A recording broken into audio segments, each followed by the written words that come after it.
尊敬的各位来宾，我是来自诺亚控股这个归军，然后我今天也特别的荣幸能够代表我们ARK的全体的伙伴在这里呢做一个欢迎的致辞。我也是2024年从杭州来到了这个香港，我觉得也是我们诺亚的所有的伙伴当中出海的其中的一个代表。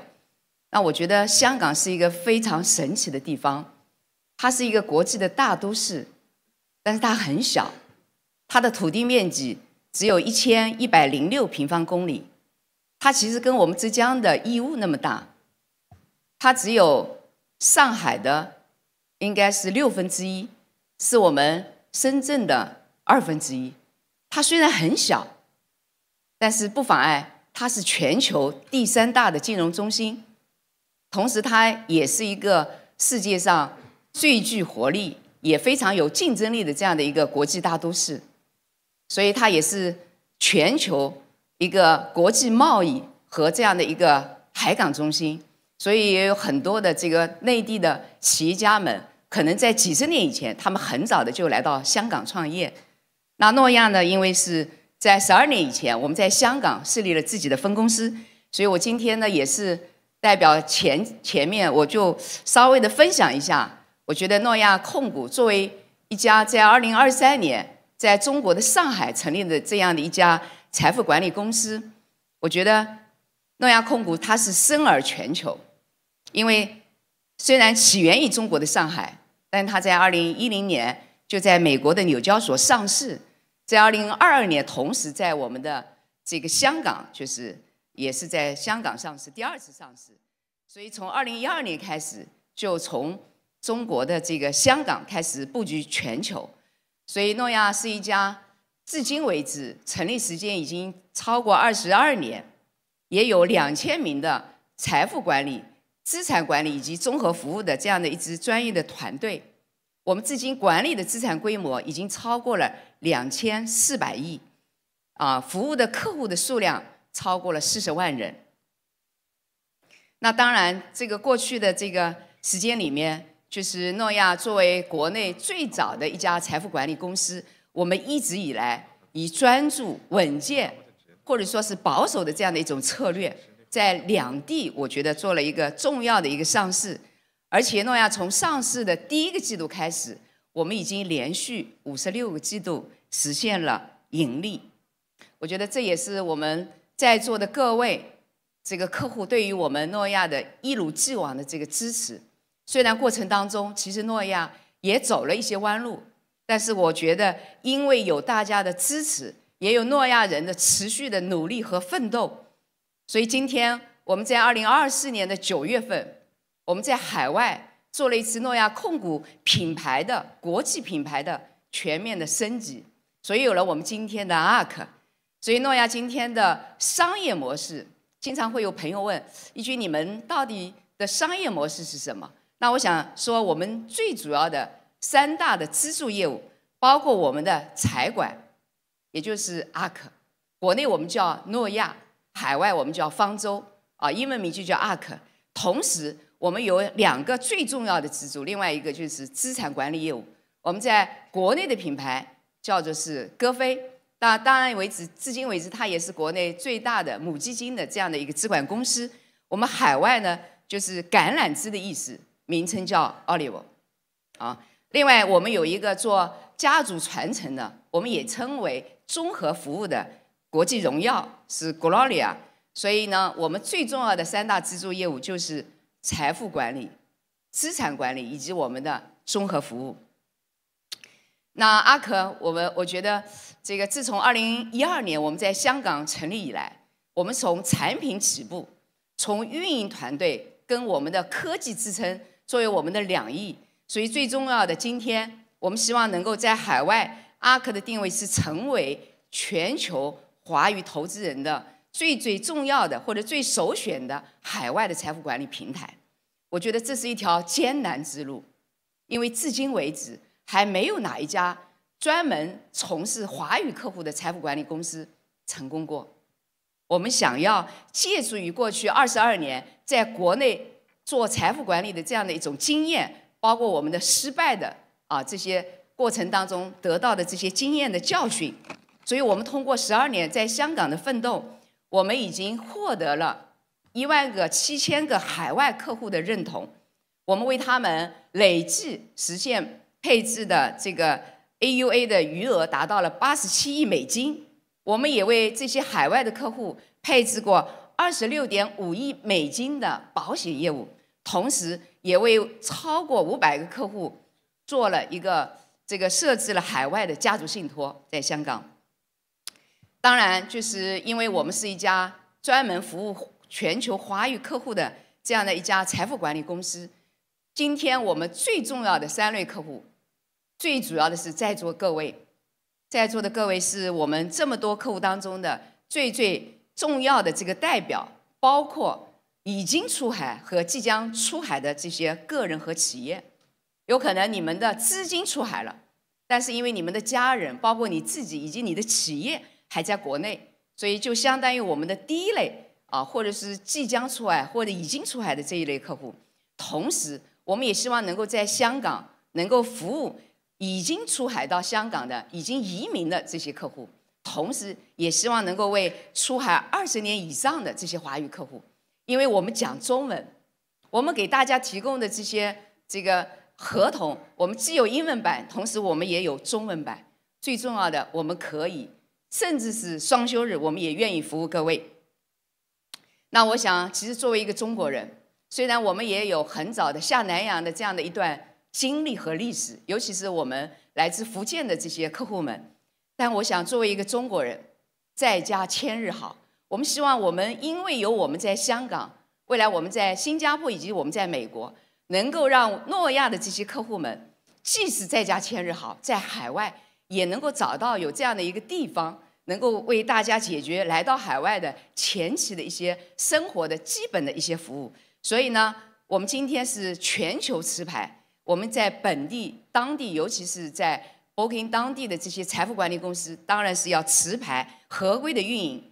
今天我们已经是在香港、新加坡两地都有像我这样的一支财富管理的队伍，相信在2025年以及2025年以后，我们会在美国、日本也会有这样的一个海外的一个持牌的机构。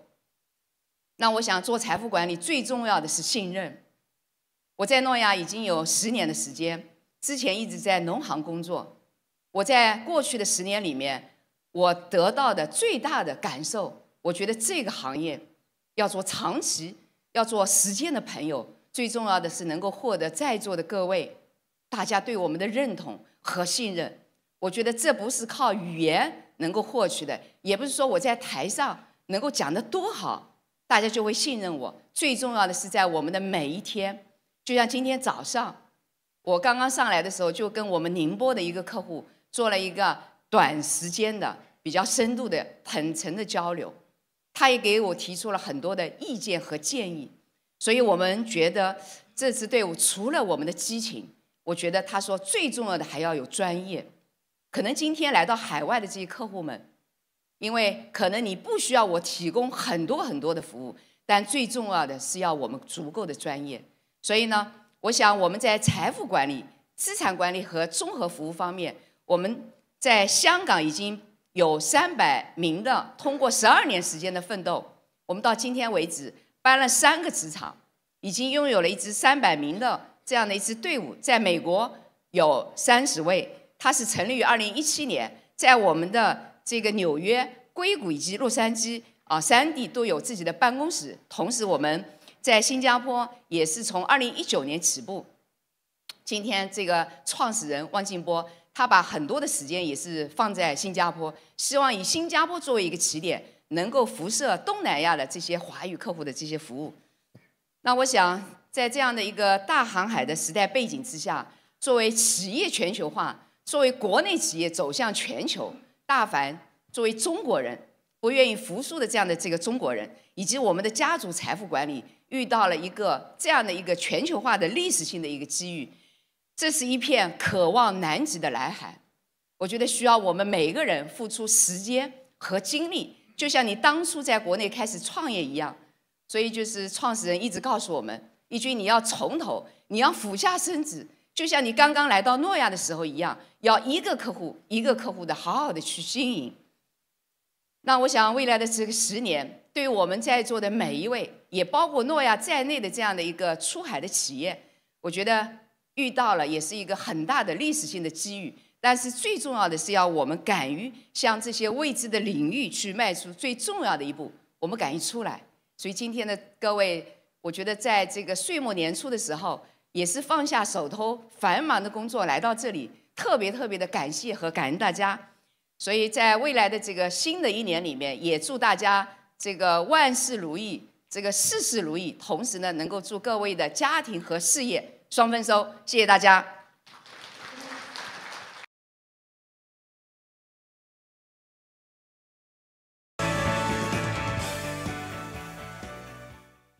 好，各位大家早上好啊！很高兴啊，能够在香港的话再次相聚啊。这是我们今年啊巡回的年度年会的最后一站啊。也在龙年之前吧啊，算是一个跟客户的最后一个比较大范围的沟通的一个场域和机会。因为确实今年我们的年会在全国各地办的比较多啊。我们感觉到客户对今年的更想听到我们的一些观点和一些市场的一些看法啊，所以说我们也是加大了我们今年在年会的一个投入啊。那我觉得2024年确实是一个非常跌宕起伏的一年啊，因为确实太多的事情发生了。现在已经进入到2025年了啊。如果假设回过头来看2024年的话有几个事情的话还是值得去重点关注的啊。首先最大的可能就是特朗普的大选1月20号的话，特朗普就要就职了啊，正式就职了啊，包括他的一系列的政策的话都会出台。那美国这次大选的话，跟过往的大选的话还是有点非常不同的情况的啊，因为特朗普这样一个非常有特点的有争议的这样一个人物，在这个时候能够重新的再次的当选美国总统，对美国整个的他的经济和发展的话，还是对全球格局的话都会产生很大的影响包括对中国尤其是对中国所以说美国大选的话肯定是2024年最大的一件事情。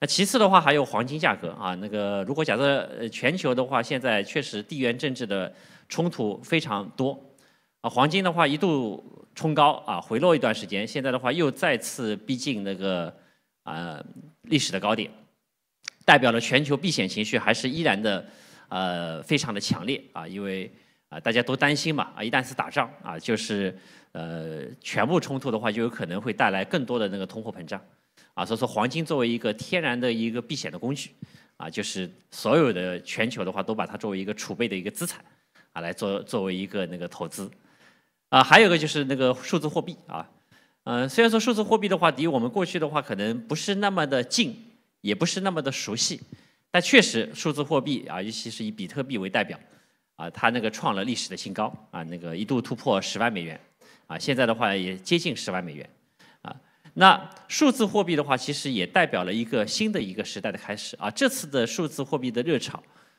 跟过去的数字货币的冲高的话还是有点不同的过去的话可能是刚开始的一个新鲜的产物要去中心化是一种非常独特的一种资产的类型或者是形态或者是它是一个创新的一个事物，所以说很多人的话并不特别的熟悉只是在热衷于对币圈或者是对于未来这个科技的这种信徒才会去认同数字货币。但现在的话越来越多的国家开始对数字货币的话开始接纳，包括美国所有的政策这些所以说数字货币的话其实又创新高，其实它背后不仅仅是代表了价格的高低，而是代表了开启了一个新的一个数字时代的一个通行证是一个数字时代的一个结算的方式。所以说现在的话它是变成逐步从少数人的认识变成了大部分的主流的共识。那这个的时候它所产生的价值可能远远会超过我们过去的想象和认知。那么它背后的话也带来了就是全球最大的市值公司，曾经一度成为全球最大市值公司英伟达，它的那个在全行业的一个引领。所以说英伟达的话，那个包括上周英伟达这个在那个黄仁勋的话，在那个美国的那个 CES 的年会的话，又发布了它的一个新的一代的一个芯片那个现在你看那个所有的科技的那个大公司的话，那个 CEO 都是那个上台主要那个发布新产品的，而且是每年一度估计的话未来的话，黄仁勋每年的话也像乔布斯一样那个库克一样，那个每年都会发布新一代的产品。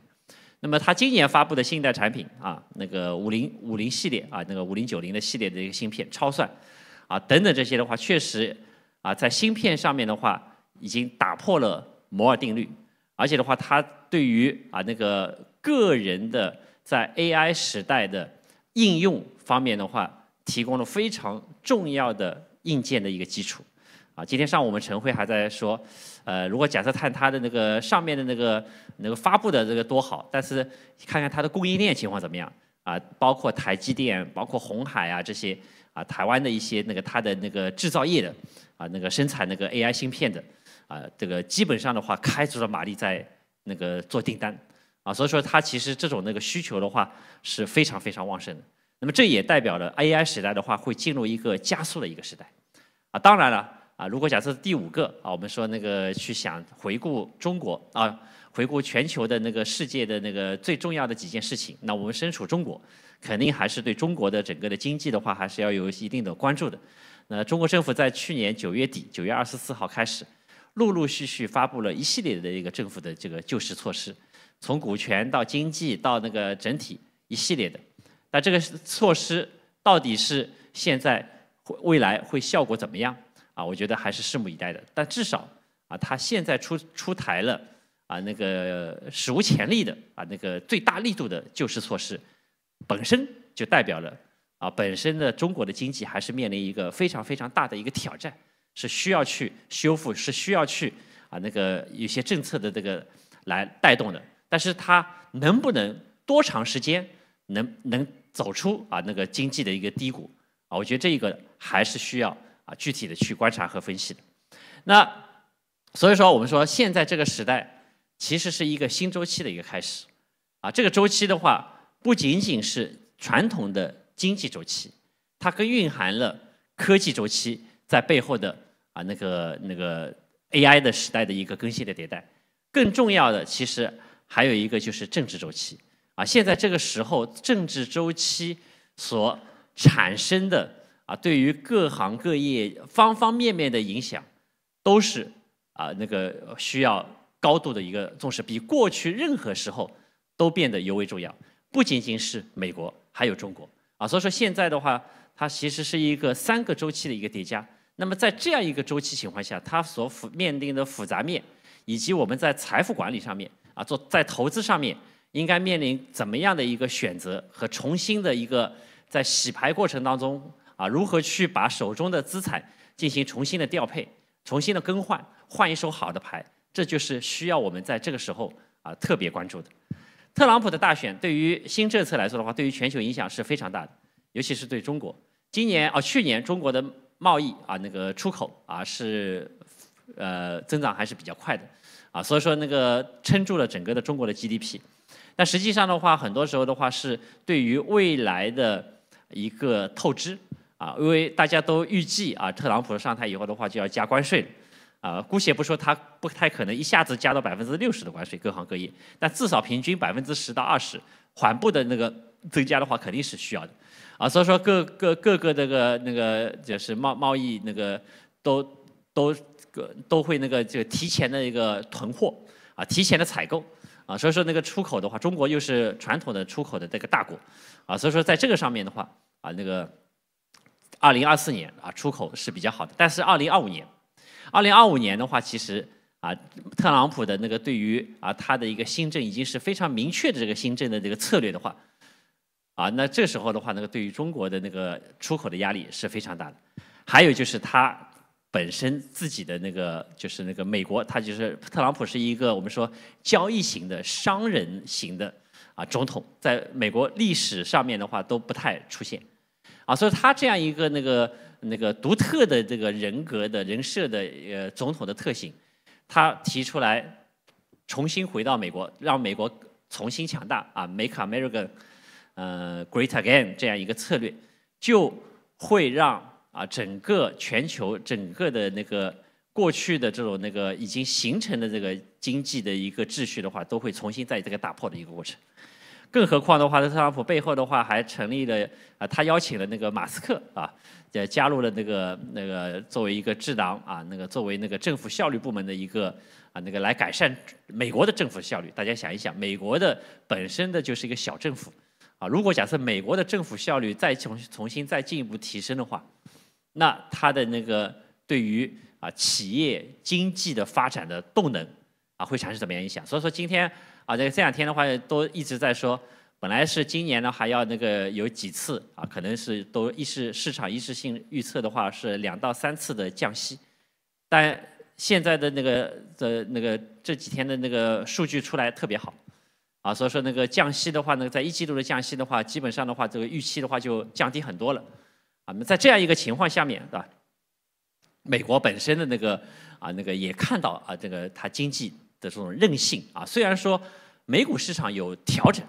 但是它是一个市场化的一个市场高度市场化的一个这样一个那个行情所以说调整以后的话逐渐昨天的美股就已经又反映出来了那个先抑后扬了。那么财富管理，我们说我们做财富管理的，其实也进入一个新的周期。我们做财富管理已经做了20年了那个转眼一间的话，那个确实想想的话，那个人生也没几个20年那个我们做财富管理还很有幸能够在中国这样一个高速发展的这样一个财富管理市场占得了一席之位。我们也见证了中国财富管理的整个的周期从大的趋势来说的话最早时候的话是产品导向型，因为基本上随着改革开放，有一部分人的话开始有财富以后的话，但是没有好的投资方向所以说基本上当时的话，那个从00年开始，一直到可能2010年、15年这时候，基本上都是产品导向型有产品可以驱动，所以说大家当初买的最多的都是非标资产、固定收益的产品然后的话，那个进入了第2个阶段，叫非标转标其实是财富管理进行野蛮生长以后，它所蕴含了风险是需要去暴露的不能靠过去这种这种资金池的那个庞氏的这种方式的话那个底层资产非常不清晰的这种产品的结构来推动市场的发展，这是不可能持续的所以说很多的市场的参与者的话都出现了这个或者那个的那个风险的事件包括从开始的 P2P那个小贷 P2P， 然后再到了那个所谓大的一些那个恒天海银的一系列的，只要是做资金池的，基本上的话就会那个倒下，它要不就是不倒，要倒就一下子就倒下所以说这个的话那个还是市场的一个正常的这种泡沫的一个泡沫发展到一定阶段，它肯定是要破灭的那么诺亚的话也很有幸，如果假设是回过头来诺亚做的相对来说正确的最正确的就是没有做资金池，也没有做那个一些那个借新还旧这些那个期限错配的产品所以说让每一个产品都是就是那个投资到它的底层的资产是非常清晰的，能够相互隔离的所以说虽然说诺亚也有不完美的地方，但是在大的趋势上面我们把握了这个趋势，能够走到现在。那么在非标转标的过程当中，财富管理进入一个重新的一个洗牌的一个过程，然后现在的话进入了一个第3个阶段，就是全球资产配置时代。这个跟大的市场环境是有关系的包括那个我们看到很多的客户开始出海，因为它本身企业受到贸易的未来的潜在的威胁和影响那个贸易政策的影响，所以说它不得不出海。因为过去中国的话那个制造业确实是独步天下，而且很多行业基本上只要是中国出手的，市场份额没到个50%都不好意思说自己是在这个那个从业的，一做就超过这个市场的主流，在很多细分领域，基本上都是全球的那个市场的那个领先者所以说这个过程当中的话，加上这个贸易的制裁以后的话，很多民营企业开始寻求出海的这条路也是为了生存。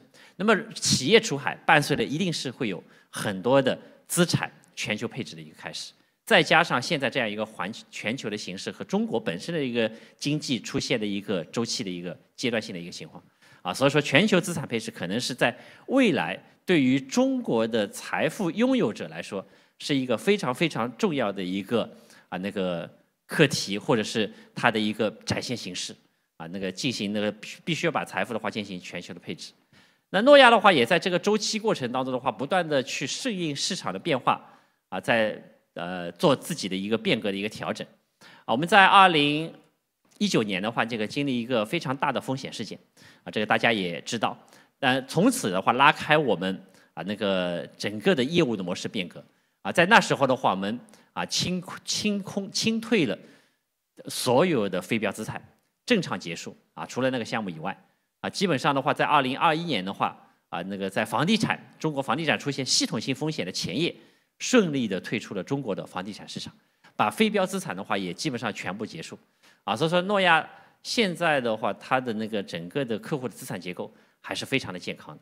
那么我们也由此拉开了以客户为中心的一个变革。过去的话是产品导向型，然后的话开始进行了一个客户中心的一个变革。这个变革背后的话，就有很多组织形式的服务模式的这个变革开始时候的话是铁三角就服务一个客户不仅仅是一个人，可能是3个不同的角色他分别担任不同的那个重要的职能来共同服务客户有客户的代表，也有这个专业的一个那个代表，也有那个他那个程序服务的代表。然后再到后面的话，我们进入一个叫多R时代，就是多主体的时代。所以大家看到这个诺亚的话，有很多很多的主体主体的话，其实一方面的话是因为是合规和监管性的要求，因为在全球各地，它每一个主体它都是独立的监管的要求的，它是根据不同的持牌的主体的要求来对客户进行一个服务，但是客户的需求是多样性的所以说我们进入一个叫以大类资产配置来帮客户做资产配置，同时多个主体对客户进行一个就客户的某一个特定的领域的需求的一个专业化的一个服务的一个时代所以说大家的话有时候现在开年会或者开会跟客户跟我们的接触基本上你都会有几个人那个共同服务你，共同跟你进行探讨，在财富管理在资产配置上面应该怎么去做我觉得这个的话呢，也可以让我们的客户听到更多的声音，听到我们公司那个大的那个每个那个主体的每个专业人士他是怎么样的去跟客户进行沟通和解读的那个听到不同的意见，也反而是一个那个有一个那个更全面的一个角度所以说在诺亚本身的话，其实现在的话除了国内以外的话，还有国际这2个主体。那现在的话就是进入一个那个不同的那个持牌机构给客户进行一个综合服务的需求的一个方式。那么在2024年的话，我们也推出2份新的 CIO 报告其实如果假设大家去回过头来看的话，我们在过去曾经推出过7份，在2022年的时候的话，最早推出了一份 CIO 报告，就旗帜鲜明的提出来，在那时的时代是叫先保护再增长。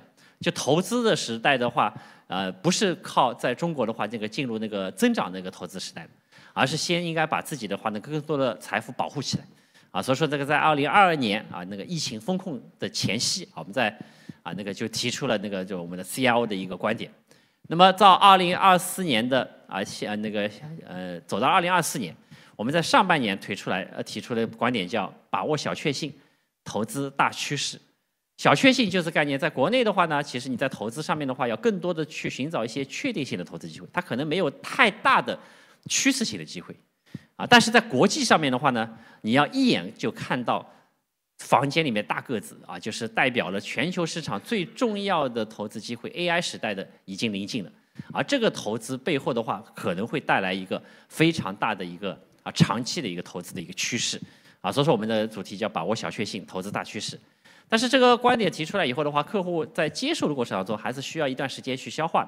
所以说我们在2024年的下半年提出来，我们就要进一步的需要让客户的话从认知要决定的配置，就是你如果假设是认同了，你就需要去行动你不行动就没有未来，所以说行动成就未来在这个当下的这个时候，在2024年的下半年是重要的一个配置时期就像那个视频里面讲的，每一个认知维度的升级都是代表了风险的降低和整个的财富健康度的一个完善所以说在关键的一个窗口期的话，你需要不断的去行动，去调整自己的财富布局怎么样去把握真正的一个市场的一个大趋势，怎么样去调整自己的一个财富的布局我觉得这是2024年的2份的 CIO 的报告。那我们现在的话也正在马上会推出我们2025年上半年的报告CIO 的报告这个 CIO 报告的话可能我们就更会明确的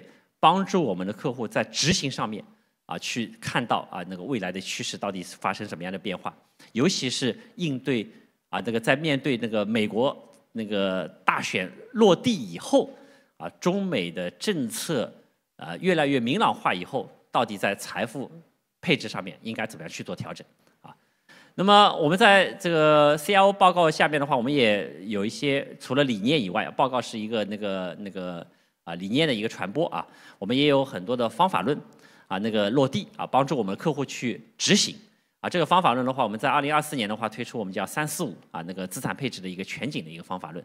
3就是代表金字塔的资产的配置的3层的金字塔，我们明确提出来叫建安全垫、稳基本盘和投增长点。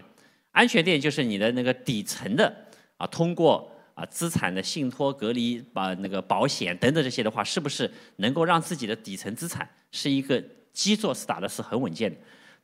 稳基本盘就是你在整个的资产配置当中一定要有一部分的稳健性的资产，然后投增长点就是你需要去把握一些大的趋势一些进攻性的机会。那这样配置以后的话，每个人因人而异，但是大部分的话都可以遵照这个3层的金字塔来进行有效的一个配置。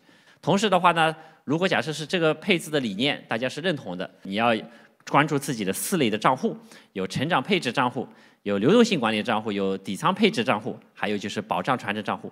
这4类账户的话，是不是够全面是不是够健康然后的话呢如果假设是应对全球资产配置的话呢，可以通过5个维度的财富安全的诊断的模型来看一下我这个有哪些地方是可能是缺的，是需要的，是需要去完善的。然后还有就是你的信托架构这个对应基本盘的安全垫的你是不是信托架构的话，考虑到我们很多客户的话现在进入一个传承的时代了，传承的一个周期了所以说信托架构的话要及早的一个建设，包括全球置业，还有一个就是全球的保障、全球的保险，这个5个维度的话来看我自己的每个人的安全的一个模型所以说帮助客户的话进行这样一个方法论落地以后的话，就可以基本上的话能够最大限度的保证财富资产的一个安全性和完整性。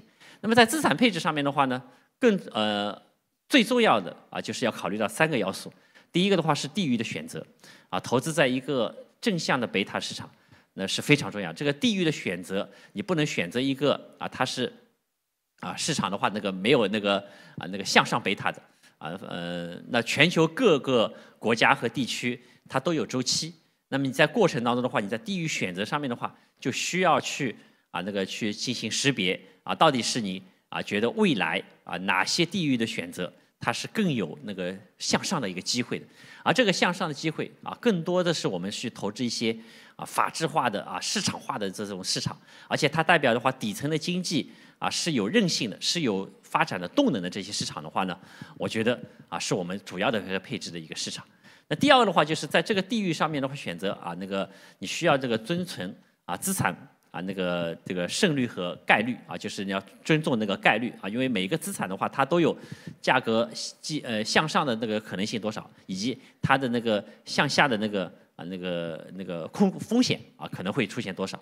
那么在这个过程中的话，你去选择一些具有高胜率的一些资产有时候的话说其实投资看上去是非常复杂，你不知道未来到底是它一定是涨还是跌。但是如果假设你从配置的角度你可以从尊重概率的角度你尊重常识角度，就是人多的地方你也不要去太多的去冒进如果假设是资产高了以后的话，不要再去追涨你总是去看到一些资产假设是有一些相对比较这个价格合理的这个地区，你进行布局这时候的话是一个比较好的市场。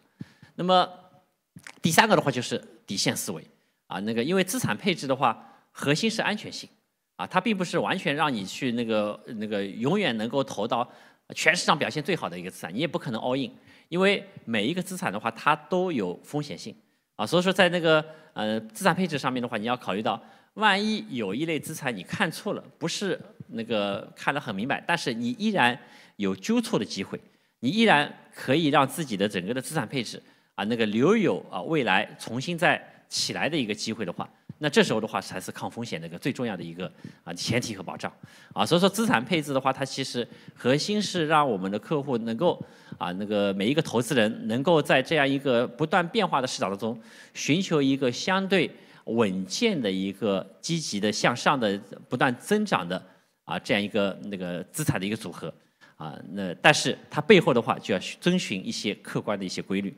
我们大量的客户的话都是持有人民币为主的，我们要选择全球这个比较好的一个向上的贝塔的市场。那我们现在人民币的市场的话，不是国内还是有经济挑战和压力嘛？那我们应该怎么去投资？好像这几年的话，股市的话也反映出了一些情况。即便是924的政策出台以后其实也发觉A 股也不那么好做的这个好像冲进去以后的话也没赚到钱，确实这就回过头来的话，人民币资产也得遵循这3个资产配置的一个3个要素。那么其实人民币还是有很多的可以选择的地方我们的诺亚正行歌飞资产就是做人民币的一个资产的一个配置。那么在国内的人民币可以通过其实有很多的工具，比如说 QDII有很多公募基金，你可以去投资全球的指数。其实我们在2024年的上半年，2023年的年底就已经开始跟我们的客户介绍 QDII 的产品，标普纳指这些。但很可惜，我们在去年的话，我们很多客户的话，有一部分客户的话还是先知先觉，进行了一个转换，可以让我们的客户的话，通过不同的策略它是配置全球的主要的一些经济体或者是一些主要资产的这个 ETF 的一个组合。那这个的话也是一个全球资产配置的一个方式。还有呢，就是很多的 QDLP， 这确实也是诺亚的一个强项。这个有各种各样的一个策略美股假设是高了，我们还有美债，我们还有 CTA， 我们还有量化对冲商品等等这些不同策略的 QDLP 的产品的话，也是可以符合客户的需求我们说，虽然说美股的话，它也是波动比较大的，包括现在的话，这个指数的位置的话也比较高，但是呢，它从长期来看呢，它是一个正向贝塔向上的一个市场这是很重要的。而且的话，去年的话表现已经说明了这一点。那么现在的话如果假设在高位，那我们是不是要配？我们是不是可以再等一下不配呢？其实我觉得有时候的话，从配置的角度，你可以配多配少，但是不能不配如果假设不配的话，你有可能就是假设这个市场再回复呢？你看前2天美股的话下来一点，调整以后的话它昨天晚上又起来了整个的资产的话，其实是在不断的震荡向上的一个过程，包括美国的，你看底层的一个经济它的一个活力，对吧？就是我觉得这还是特别重要的一个资产的类别。所以说现在配美股，其实我们就要用排除法做选择题。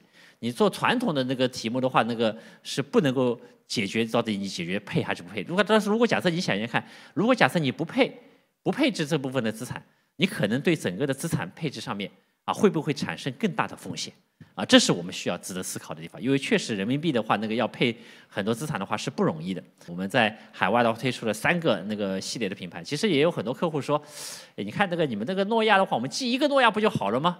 那一会儿我们又是正行、歌飞、荣耀，现在还来3个英文名词，确实不太好记其实我们这个3个词的话背后还是有渊源的ARK 的话就是诺亚方舟的一个延续因为诺亚是造方舟的匠人ARK 的话就是这个方舟，所以说我们出海以后的话，意味着这个船已经造好了，开始要出海了Olive 的话是因为歌飞的话在国内的话是一个资产管理的品牌，它是造方舟的木头，戈飞木嘛，用来造方舟的寓意也是非常好的。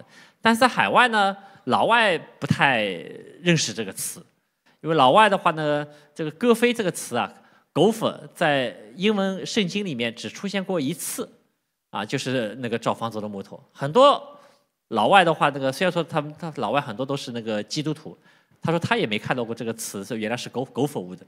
他那个概念当中的话 ，gopher 是一个加利福尼亚小老鼠的意思，小田鼠。所以一个资产管理公司用一个小田鼠的话，好像觉得有点怪怪的。所以说我们在海外的话，去启动一个新的品牌叫 Olive。Olive 这个词也很好，它是代表橄榄枝，也是同样是木头，而且它是代表了洪水退去以后放出一个鸽子叼回了一个橄榄枝。这个橄榄枝、橄榄树代表了发现了一个新的一个带着那个希望和愿景，发现了一个新的一个机会和大陆的一个过程。那么 glory 就是我们还是继续荣耀，荣耀的话这个词还是挺好的，荣耀我们的客户所以说这是3个英文名词的来意。那其实客户说，那为什么要取3个名词呢？其实它背后的话还是我们希望有点区隔，因为毕竟来说的话，国内很多客户的话希望国内的资产和国外的资产呢，也不要有一个品牌，相对来说有点隔离一下所以说我们叫2个不同的品牌也第二的话呢，就是我们很多在海外投资的时候去拿一些全球的优质资产的话呢，也是需要一些区隔。你看现在的话，红杉在英文叫 Sequoia， 在国内的资产管理品牌叫红杉，拼音了。很多都是把它国内国际的话脱钩了，包括你看美国的现在的话出现了一个投资法案，对吧？所以说我们这样一个品牌区隔呢，也便于我们可以去获得一些优质的一个资产但更重要的，其实通过这样一个品牌的一个换新呢，也可以在全球的话去开拓一些新的市场我们在开始的时候的话是伴随我们的客户出海，去在全球各地的话探拓一些新的一个市场的一个机会。随着出海的过程，我们也发觉有相当一部分的华人在海外的话其实非常多，但是他并没有得到很好的私人银行或者财富管理的一个品牌的一个服务。比如说我们在日本的话，他从来没有针对一个华人的一个就是财富管理的一个品牌的从来没有，基本上都是针对日本人的但华人在日本的话现在有80万人非常多最近的话去日本的人越来越多日本价格便宜房价也很低，对吧包括新加坡华人社会就不用说了，对吧？在其他地方像加拿大、澳洲、美国这些都是有很多的华人，而他们的话可以通过我们更理解华人的客户的这种服务的方式的话来服务给他们。所以说出海的过程当中其实也看到一个新的机会。我想其实我们诺亚也是一个企业，也是跟很多我们客户的企业一样，在出海全球化的过程当中，只要走出去认真做，总是可能发现一些新的机会因为中国人本身就是很勤奋的一个民族。那么这个背后的话其实也是诺亚这么多年的话一贯注重财务的安全和稳健诺亚的话我们到现在为止依然是没有1分钱的有息负债我们连续56个季度都是盈利的。我们把公司的资金的安全和营运的安全放在了首位，从开始上市的第1天开始就是这样做的所以说这么多年的话，我们也是让我们的客户能够在服务客户的过程当中能够我们自己的话先保证一个强健的一个营运的一个基础这样方式的话才能够在这样一个市场非常波动的情况下的话能够很好的进行一个资产的一个配置和提供一个服务。那么在海外的话呢有很多的投资的话是投资需要先行的。我们说在海外到底是做什么样的一个产品，对吧？就是发展什么样的产品。诺亚在过去的话呢歌飞在国内的话有10多年的积累建立了一套完整的一个产品和投研的一个生态的一个体系那么在海外的话这就是我们的一个基础。我们在海外依然是复制了这样一个体系，我们从宏观到研究到定量定性的分析，对管理人的筛选，然后再到我们的产品的规划。我们也发觉我们现在在海外的话基本上的话所接触的管理人也越来越优质，越来越多，而且关系也越来越近我们在美国去年的话也把我们美国产品中心那个初步的话，那个建设还是初具成效的。我们在美国现在有4个团队，其中3个团队都是歌飞的Olive 的那个团队，我们有那个在纽约的投资，那个 multi-family 那个出租公寓的这个投资团队，我们有那个硅谷的那个直投的这个团队，我们先建立了一个美国产品中心这样一个团队来覆盖和筛选那个美国的大牌的管理人。同时的话，我们还有一个团队的话，是我们在尔湾的一个客户服务的就是给客户提供那个综合服务的这样一个团队所以说这样的一个这个配置的话呢，也让我们能够确保在海外的话，那个依然有一定的产品的领先性，能够服务我们的客户。那么我们在去年的话，也推出了很多的投资性的产品，而且这些产品在表现的话都是相当的稳健，而且在细分领域的话都是那个相对来说表现是非常不错的比如说我们像那个最近的话，大家看到我们的那个 Olive 的那个微信微信公众号有非常多的那个关于一些管理人的一个介绍，比如说我们之前的 AQR 对吧，就是2级市场。比如说我们的 Iris 它那个在细分领域的那个第1名，包括那个过去的像 Apollo 包括那个Stepstone 那个一系列的一些产品的话，那个都是经过筛选以后的话，我们给到我们的客户做全球资产配置的一个组合那么在2级市场同样也是如此我们在2级市场对冲基金，我们在1级市场是比较强的，那2级市场的话呢，也在迎头赶上，基本上在全球对冲基金10亿美金以上的那个优秀的管理人的话，我们基本上都覆盖了1半以上因为2级市场的话，它除了那个业绩以外的话，还要看它那个有效业绩，就是规模有一定的规模才会产生有效业绩，就代表了它的那个业绩的可以持续性的一个过程所以在海外的话呢，其实一句话就是我们更注重我们的能力建设，而不是简单的看到一个机会就上的一个过程那么在 Glory 在海外的话，我们还有一个产品的一个 BU 叫 Glory。Glory 的话，其实也是给客户提供一个多域保障的一个解决方案如果假设在座各位，如果假设以后去那个正好因为现在的话，那个随着那个美国通航以后有很多客户的话，1年都要去几次的。去了以后的话，可以提前的把那个洛杉矶尔湾作为一个安排。虽然说最近洛杉矶大火，但是尔湾还是很安全的并没有那个烧到所以说那个去那里的话，那个做个体检。然后的话，那个顺便的话，那个看一下美国的那个保障的那个产品的话，我觉得还是非常非常有竞争力，因为它那个产品的结构的设计，美国的那个市场的话是高度竞争的一个市场，所以说在这个竞争过程当中，它的产品的竞争力这个相比于其他地区的话就更有吸引力。国内的话还是可以聚焦在医疗养老，尤其是传承、财富隔离上面，传承上面的话是一个很重要的一个资产的一个配置。那么最后的话也讲一下那个就是对于那个数字货币为什么数字货币变得那个尤为重要？其实美国在过去几年的话，其实尤其是中国就是那个移动互联网这一波的崛起，其实中国是那个迎头赶上的跟美国之间的差距，尤其是在中国在应用上面的话，是那个发展速度是非常非常快的因为中国有巨大的一个市场对吧？但美国的话，当初的话呢，其实是压力还是挺大的，因为在美国的话，本身的话这个科技的那个新一代的技术它并没有办法完全引领全球所以说当时的话，美国一度的话，其实我们说那个可能会被中国赶超，所以说美国的话，那个觉得那个自己的那个担心非常的大。但是那个自从 AI 那个叫我们说去年到今年看到 AI 时代来了以后美国自那个 ChatGPT 大模型AI 的算力这样一个那个崛起以后的话，我觉得美国的话是到一个重新崛起的一个时候，重新不叫崛起，重新引领，进一步的拉开与竞争地区的差距的这样一个过程。因为它这样一个 AI 的一个时代是它这个技术是基本上可以收割全球的。你想想看，它的 ChatGPT 大模型的输出，算力的芯片的输出那个硬件的、软件的，美国本身就是那个企业服务的那个最大的公司，全球市值排名最大的公司，你看那个前10的，基本上都是那个很多都是美国的企业，而它背后的话有很多是软件服务的企业所以说这些的话，那个都代表了美国的话，那个它的那个可能在未来的话，重新会那个继续通过 AI 这个那个关键性的转折口来继续引领那个世界。那么在这样一个时代过程当中，我们说进入一个全新的一个数字时代，进入一个 AI 时代，你必须要有一个 AI 时代的一个那个结算的方式。如果假设过去的话，最早时候是黄金啊来作为一个这个结算，后来的话是美元来替代，成为全球的一个结算的一个标准的一个工具。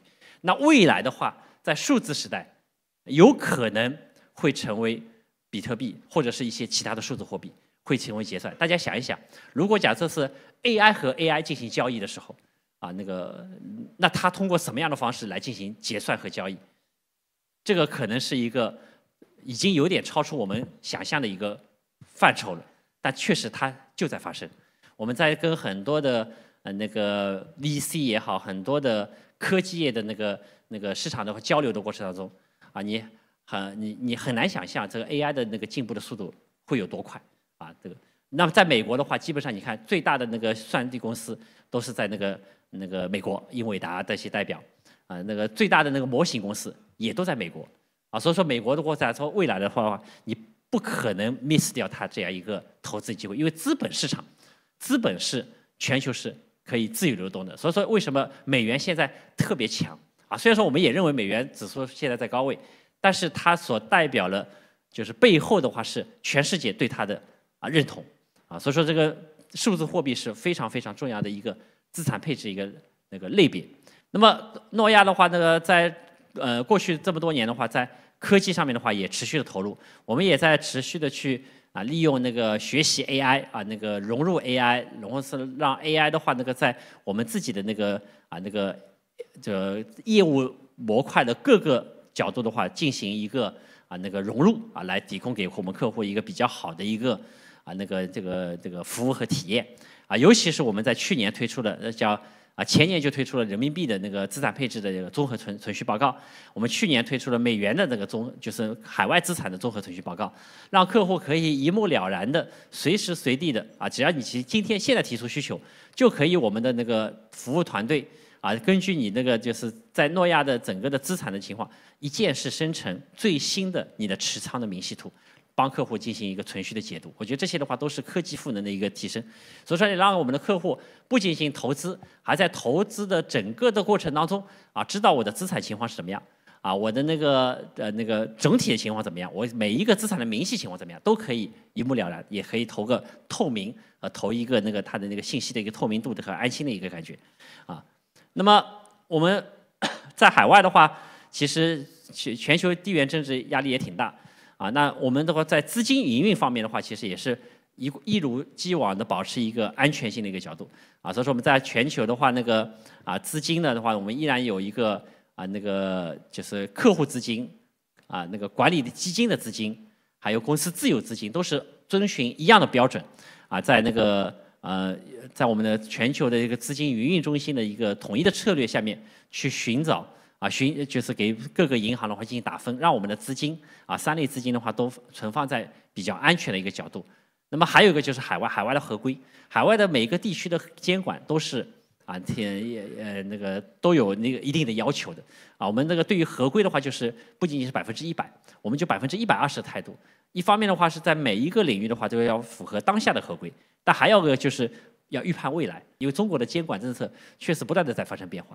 所以说我们要不断的去看到未来的合规可能会产生怎样趋势变化，我们现在应该怎么样去不断的去修改和完善，来符合每个地域的合规性的要求其实对我们来说成本是高的，但是我们觉得这是一个很重要的一个基础设施建设所以说也希望能够通过这样一系列的一些后台建设的话呢，让我们的基础能够打扎实，能够给客户提供一个更全面的一个服务包括我们的现在的全球以后的话就有很多的N+N+ 的一个会所，除了我们上海总部的 NWC 这样那个大楼以外的话呢，我们在香港、我们在新加坡、我们在尔湾，以及我们在其他地区的话，来陆陆续续通过我们建立我们在当地的 N+ 的一些小规模的会所，来服务我们当地的客户以及客户在全球的一个出行的一个需求所以说现在的话，其实基本上很多客户都是变成世界的人一个家庭的话都是联合国有很多不同的那个护照的这个人士的话共同组合了一个这个家庭家庭成员的话很多都是不同的那个身份的所以说在这个过程当中的话，我想全球化全球化的配置、全球化的生活，都变成了我们在未来这个时代当中都是会经历的一个过程。满足海外华人客户的需求，我们在海外的活动也越来越多。像这次的活动，我们也特地选了这个地方，因为旁边的话有 M+ M+ 的那个就是 M+ 的那个艺术会馆可以让我们的客户的话可以有更多的这个选择的一个机会所以说再次感谢大家的那个到临我们这个值此马上就要过春节了值此这中国农历新春佳节之际，祝大家万事如意，身体健康。在资产配置上面可以更稳健、更向上的朝前走。谢谢大家。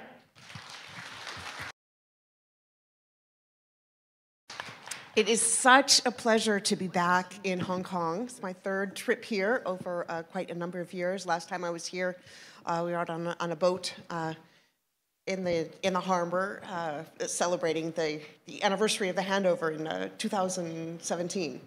So it was really absolutely a great pleasure to be here then and now and back. Clipper? Great. So you all know the gray rhino. It's big, it's obvious, it's coming right at you. I came up with it drawing on my background in emerging markets and sovereign credit crisis, asking why some people see the big scary thing coming at them and do something about it, and other ones don't.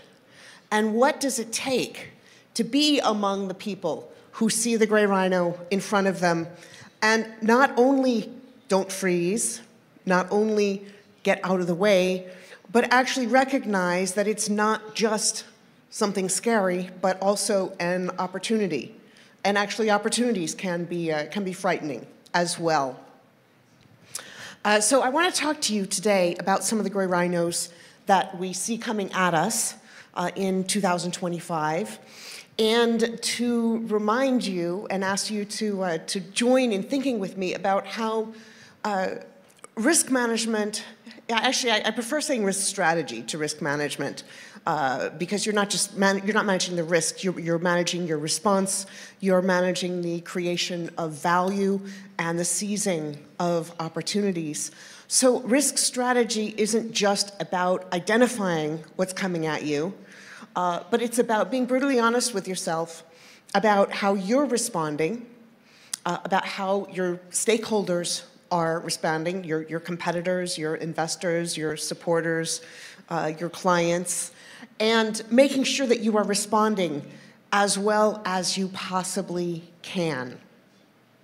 So I want to start with, this time of year, you see all of these top risks lists. And I've actually been happy to see that a couple of the ones coming out this year are not just top risks, but they're calling them top concerns or top wildcard scenarios, which is actually stretching beyond just a forecast or a prediction to really entertain your imagination a little bit more. And I think that's important because most of these top risks lists are really about things that keep us up at night, things that we're afraid might happen, that we don't want to see happen. And the term top risk list doesn't necessarily talk about the opportunities and how to be the person, the investor, the entrepreneur who steps up and says, hey, when there's a problem, there's an opportunity to solve it, and that's where I want to be. So I had a little bit of fun generating images to represent some of the things that I'm sure all of you have seen somewhere in the headlines or in one of these top risks or forecast lists anywhere. There's, of course, climate change. I've been watching with great concern what's been happening in Los Angeles. Several friends of mine have lost their homes, have friends and family who've lost their homes. Climate change going way out of control. And of course, during hurricane season, we saw devastating floods. And climate, as many of you know, if you've read The Gray Rhino, is one of the things that's top of my mind much of the time. We have geopolitical concerns. Tensions in some ways are higher than at many parts of history. In the United States, we have quite a bit of anxiety over the two parts of America really struggling for who is this country. I sometimes think it's a country that I don't even recognize, certainly not what I was taught was the place where I grew up. Lots and lots of worries about political disruptions in the United States, I'll put it politely that way. Concerns over artificial intelligence, taking over jobs, some of these, in my mind, overblown worries about artificial intelligence and computers becoming sentient and taking over the world. I see a lot of the problems as really being much more about misinformation and poor use and things like that. I'll talk about those a little bit more in a moment. A lot of worries about trade wars, particularly related to some of the tensions that we've been having in the United States. Slowing economy, which the trade wars will make worse. High asset valuations, possibility of bubbles bursting. We've been watching commercial real estate quite closely in the United States, seeing 100 million and more properties selling for a fraction of their value, seeing lots of transformation happening in commercial districts, and so many things going on. So I'm going to talk particularly about the implications of many of these for the global macro environment, and they bounce off of each other in lots of ways. There's lots of interaction, so you'll see common threads going through some of these comments. But first, I want to take a moment just to talk a little bit more about how I think about this theoretically. As I mentioned, gray rhinos are really about how you respond, not just about identifying things. And I'm sure that some of you have identified issues beyond what I've mentioned here. I suspect you've all thought a lot about how each of these issues applies to your particular business, to your investment, and to your strategy going forward. But gray rhino theory is about looking very brutally honestly at how you're responding, how your organization is responding, how your competitors are responding, how policymakers are responding, your employees, your clients, your suppliers, your partners, and to basically ask if people are doing what they need to do to address the problem or to seize the opportunity in front of them. And I see this unfolding over 5 stages. The first is denial, which is what it sounds like, where you put your hands over your ears and you just don't want to accept that something is a problem at all.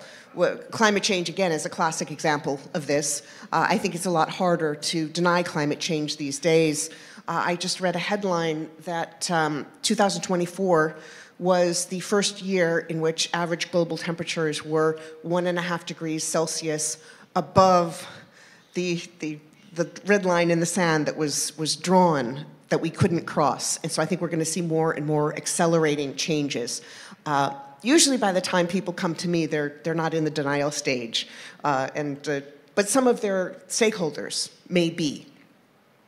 The second stage is muddling, which is where you're not denying something. You know it's happening, but you've come up with 1,000 reasons why you can't do anything about it. And this we often see in policymakers, policymaking discussions, bodies, boards of directors, companies where people just don't want to make changes. And they're so focused on the obstacles that they're unable to seize opportunities. And they're also unable to get out of the way of the big things coming at them. Now, it's of course important to be able to identify obstacles, because unless you are analyzing them, you know what the problem is, you can't solve it. And that's where you make a mental leap to the third stage, which is diagnosing, where you go from, oh, this is why I can't do anything, to what does it take to solve the problem? And that might be a question of resources. Do you have the resources? What does it take to get them? Do you have buy-in from key stakeholders? If not, how do you get to them? How do you convince them? How do you understand their motivations so that you can help to get them to move forward? What do you know about the particular situation? Is there a solution at hand. Every once in a while, there's not a clear solution with products that are becoming obsolete, with ideas that are becoming obsolete. And in those cases, the best solution is creative destruction. Just let the gray rhino trample over it. How fast is it coming? How close is it? How big is it? Who does it affect? And who's got the power to change things? And is that aligned with the people who something affects? So really do an analysis, a sort of strategic analysis about how you solve a problem. Then, once you've thought that through and you've figured out where you're going to go, there's a stage that I call panic, but what I encourage people to do is to create a situation of urgency before you get to panic.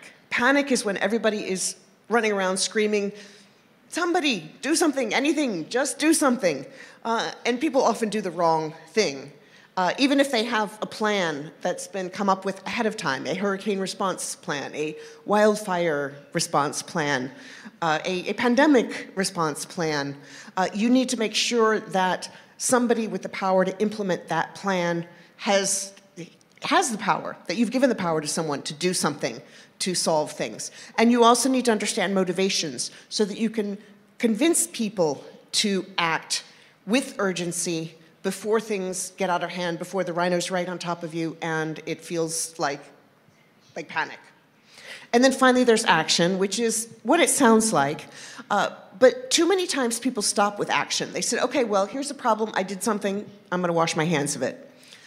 Action has to be followed with tracking. Are you getting the responses that you need? And if not, how do you adjust your response?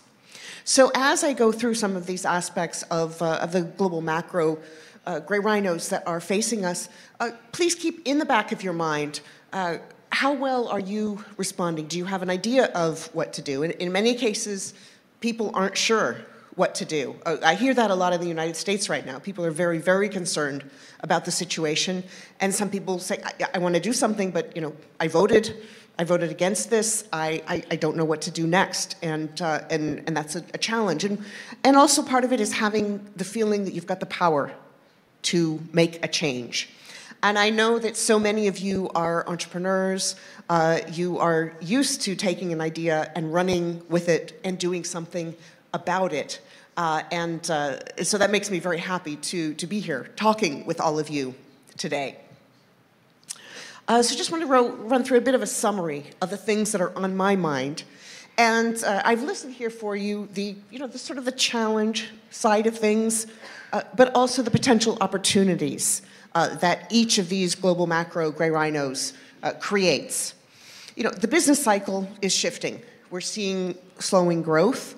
We're seeing shifts in monetary policy. We're seeing signs of financial distress in some places, and this is part of what's normal. I mean, what goes up must come down.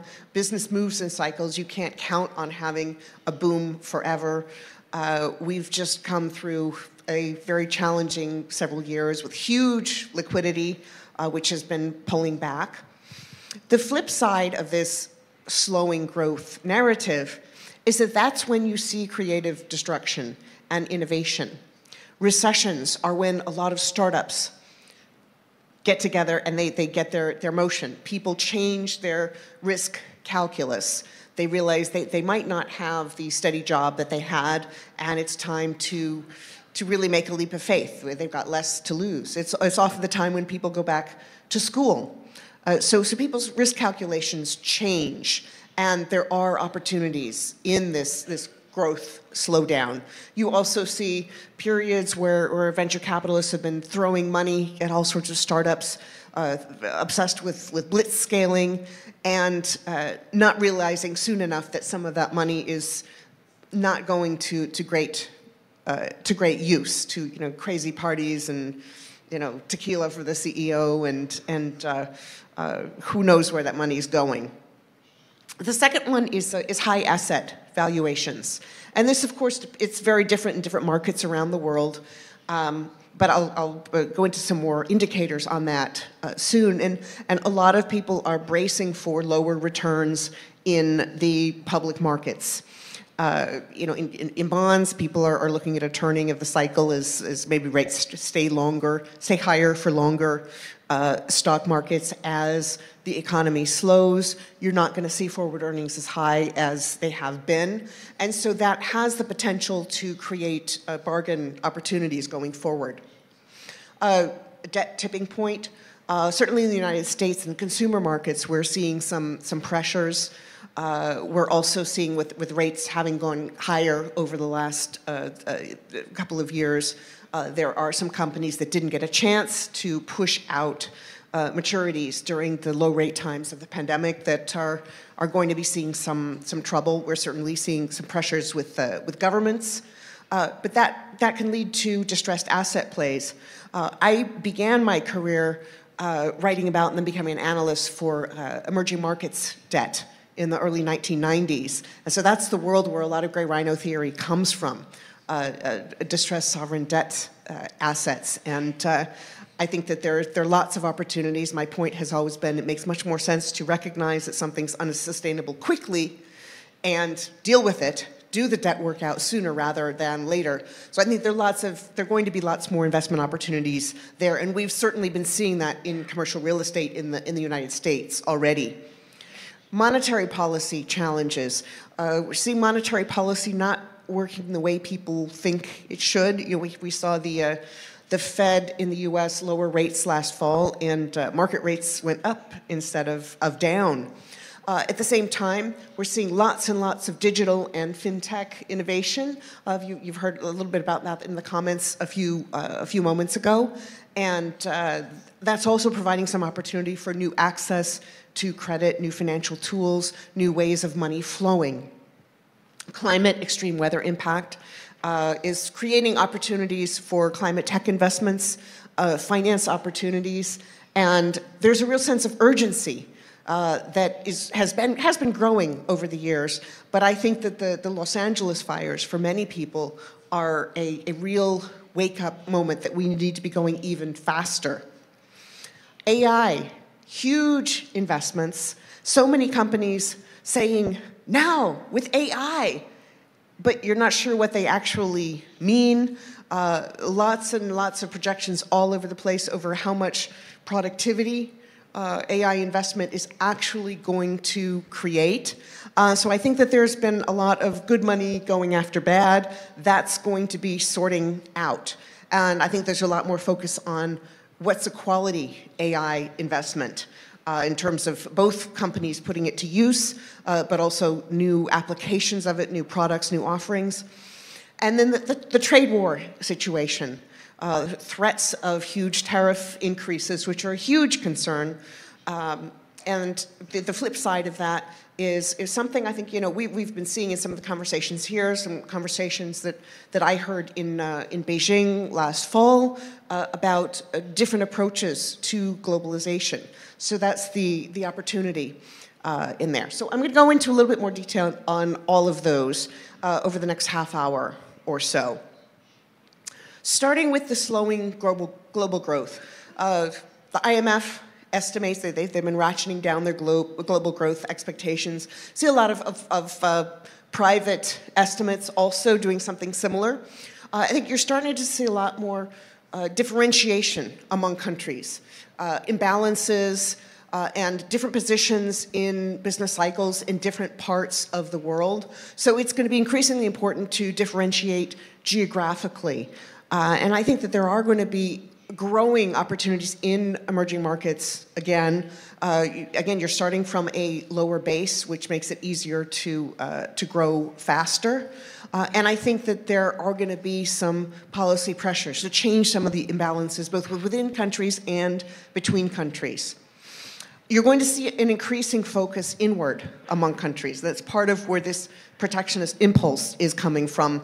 And I believe, actually, that to solve some of the geopolitical tensions, you actually need countries to focus on what's going on at home.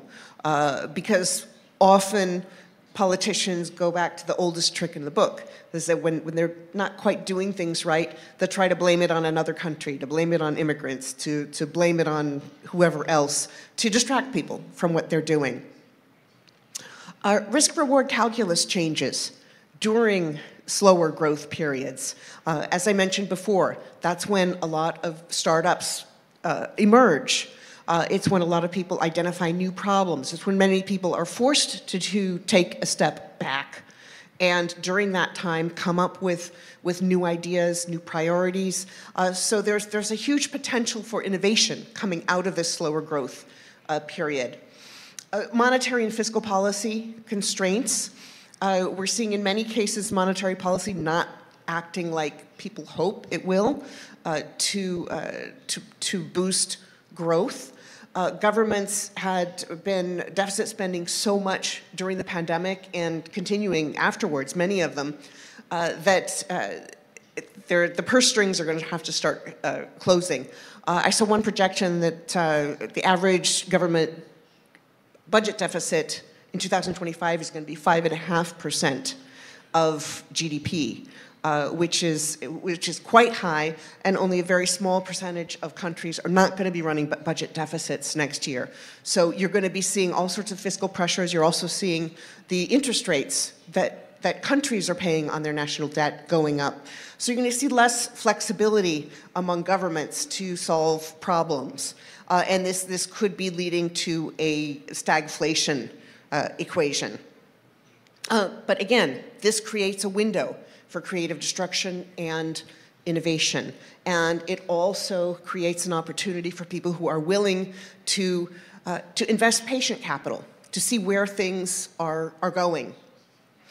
That actually goes to my point about lofty asset valuations. The Buffett indicator of market cap to GDP is, as you can see from this chart, quite high compared to where it has been historically at over 200.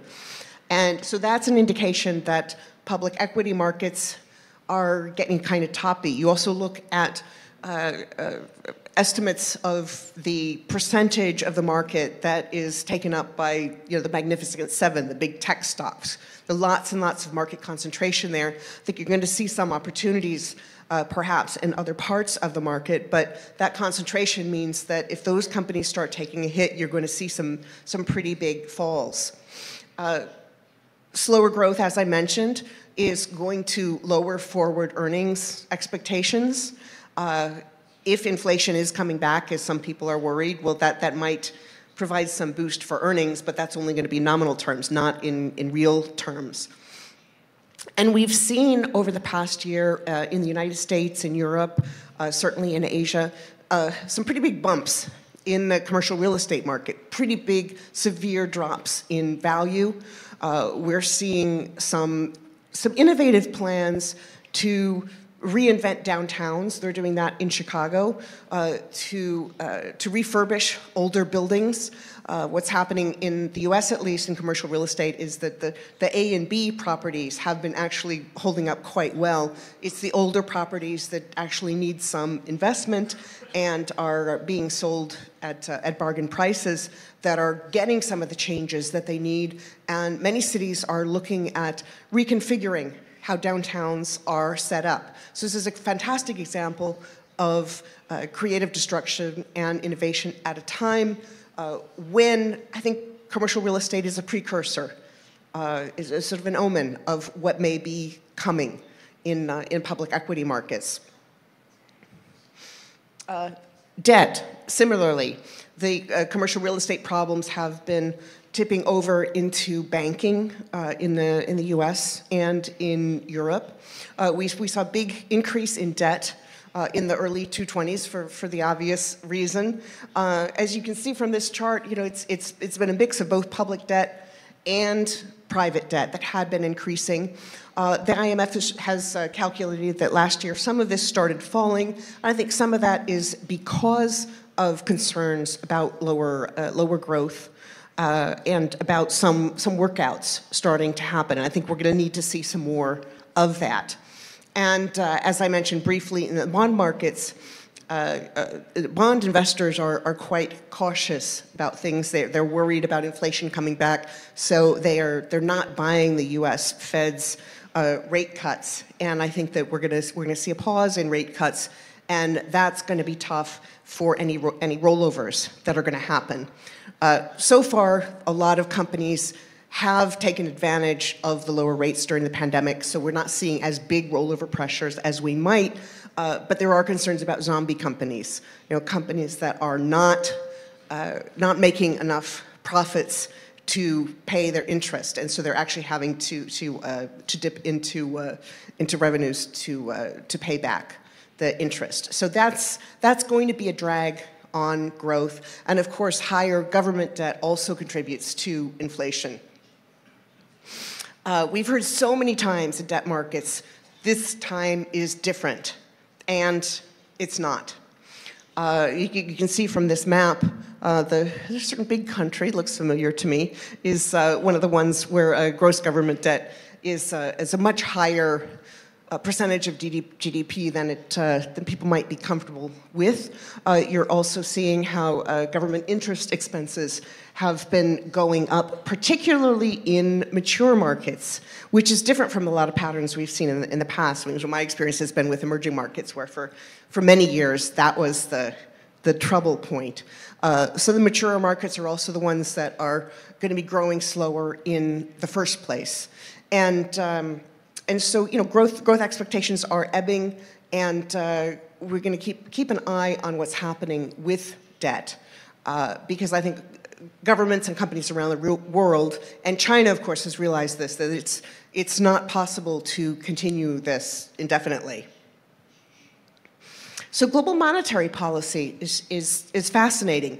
The Council on Foreign Relations does a global monetary policy tracker. Brad Sesser does this, looking every month at where countries are easing or where they are tightening monetary policy.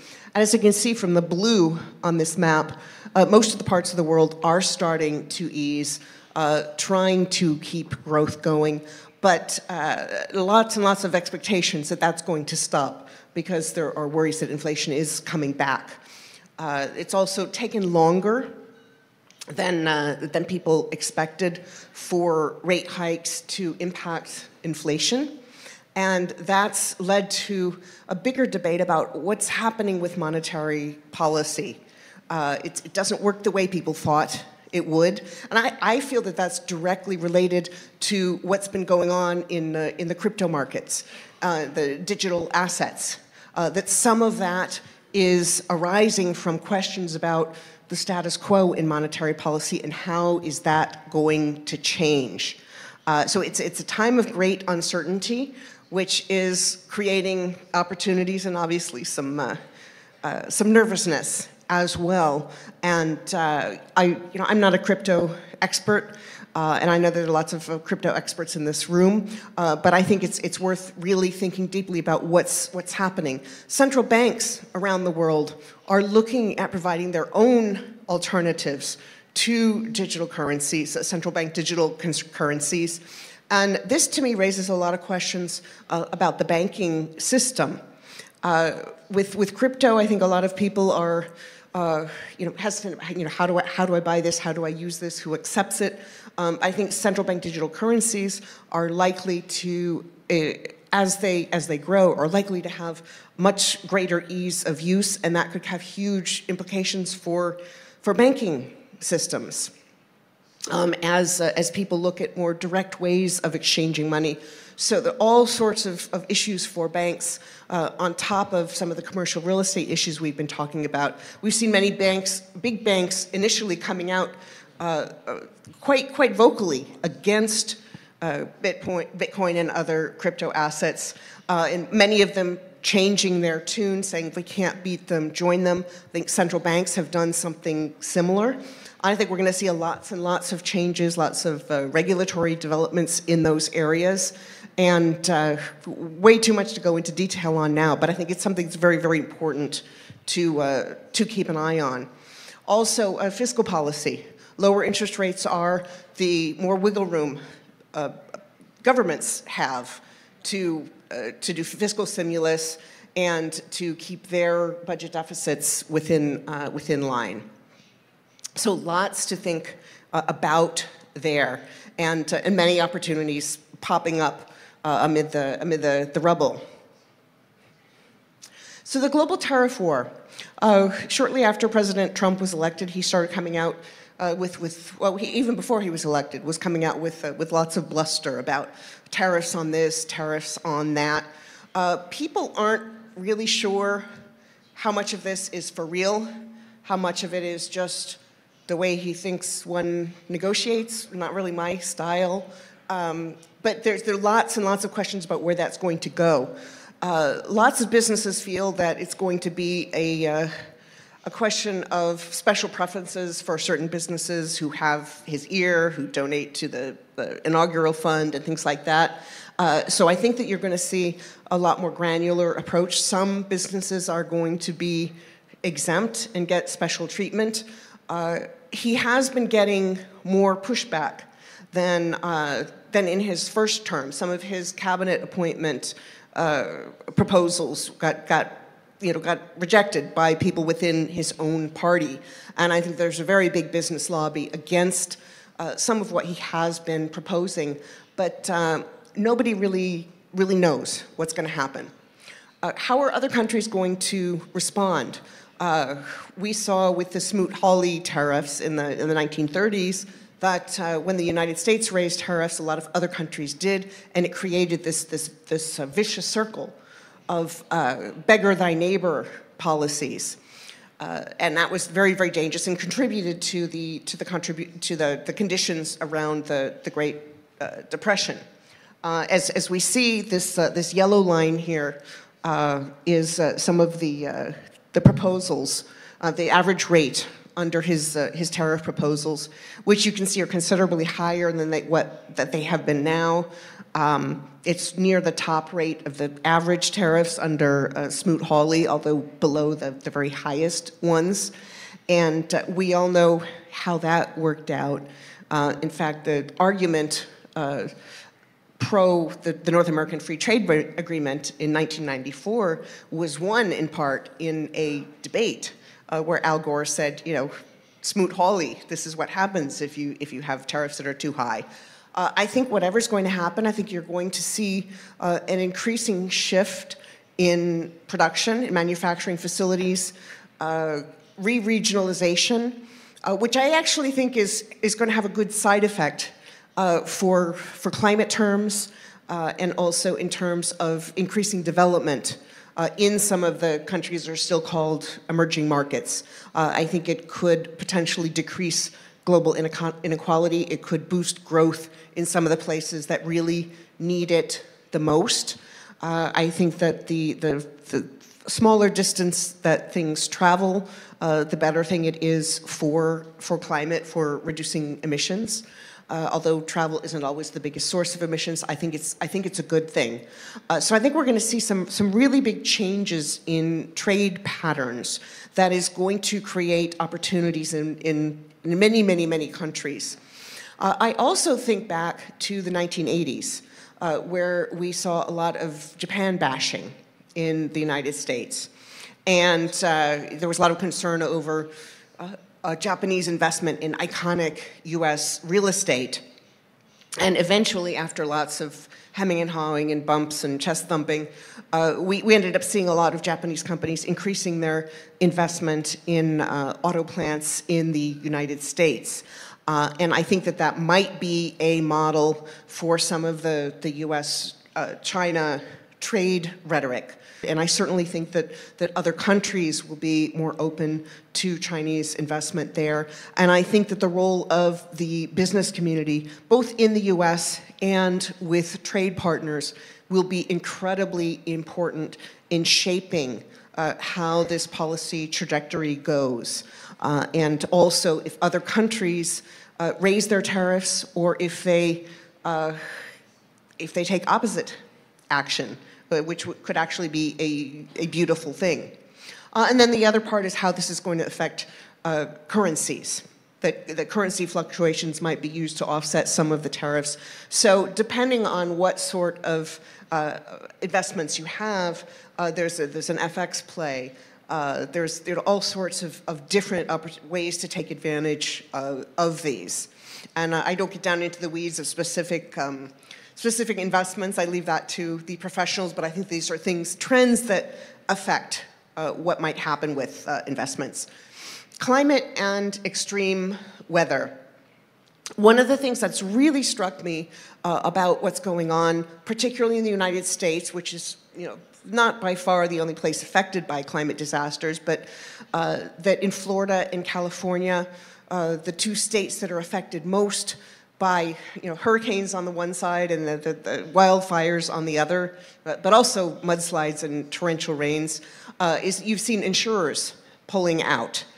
You've seen regulations trying to force insurers to provide insurance at particular rates, and them just saying, no, it's not going to happen. I think you're going to see a very, very big readjustment of discussions about the respective responsibilities of individual homeowners and business owners and insurance companies and the state and reinsurance. Big, big, big changes in insurance markets. And I think at the same time, you look at insurance protection gaps around the rest of the world where there's much, much lower insurance penetration. And I think there are going to be big conversations about appropriate pricing of insurance for climate protection. Also about what the right amount of building or rebuilding is in areas that are prone to floods or wildfires or things like that. I think there's a great opportunity for investment in tech solutions. A friend of mine has a company that uses technology and AI to detect when wildfires or when fires are likely to just stay a brush fire or become worse. So lots and lots of detection that AI can be useful in. Lots of ways to try to change, say, electricity patterns. And so there's a lot of room for tech innovation and also continually for clean energy innovation. Catastrophe bonds, blended finance, new ways of financing some of the climate solutions that are out there, I think are incredibly important. But just wanted to draw your attention to some of what's been going on. This is a pretty amazing map of 2024 of all of the different catastrophes around the world, concentrated, very much in the United States and in Europe, and across Southeast Asia. So it's been going, very, very strongly. And then this is a calculation by the NOAA, the National Oceanographic and Atmospheric Administration in the U.S., looking at this huge, huge, huge increase in the cost of weather-related natural disasters. And then here, the Los Angeles fires. Already, just that alone is the level of the 2024 costs alone. This is just January. So we're going to start seeing much, much bigger impacts, and shows, again, the urgency of dealing with climate issues. Finally, AI. Goldman Sachs estimates, $1 trillion in capital expenditure over the coming years. We've already seen that it's been going just dramatically up over time. And we're also seeing companies hyping it, that now with AI, I think about that as something along the lines of, all natural, all organic, or now plant-based. Some of these kind of meaningless marketing terms. And I see that in many cases, the AI is not helpful. Certainly for the sort of high-level thinking or strategy that I know that many of you do and that I do, these talks about eventually having AI CEOs are just nonsensical. I can't picture that anytime soon. AI is fantastic for, I've been listening to talks with this great new AI translation app for sorting through data.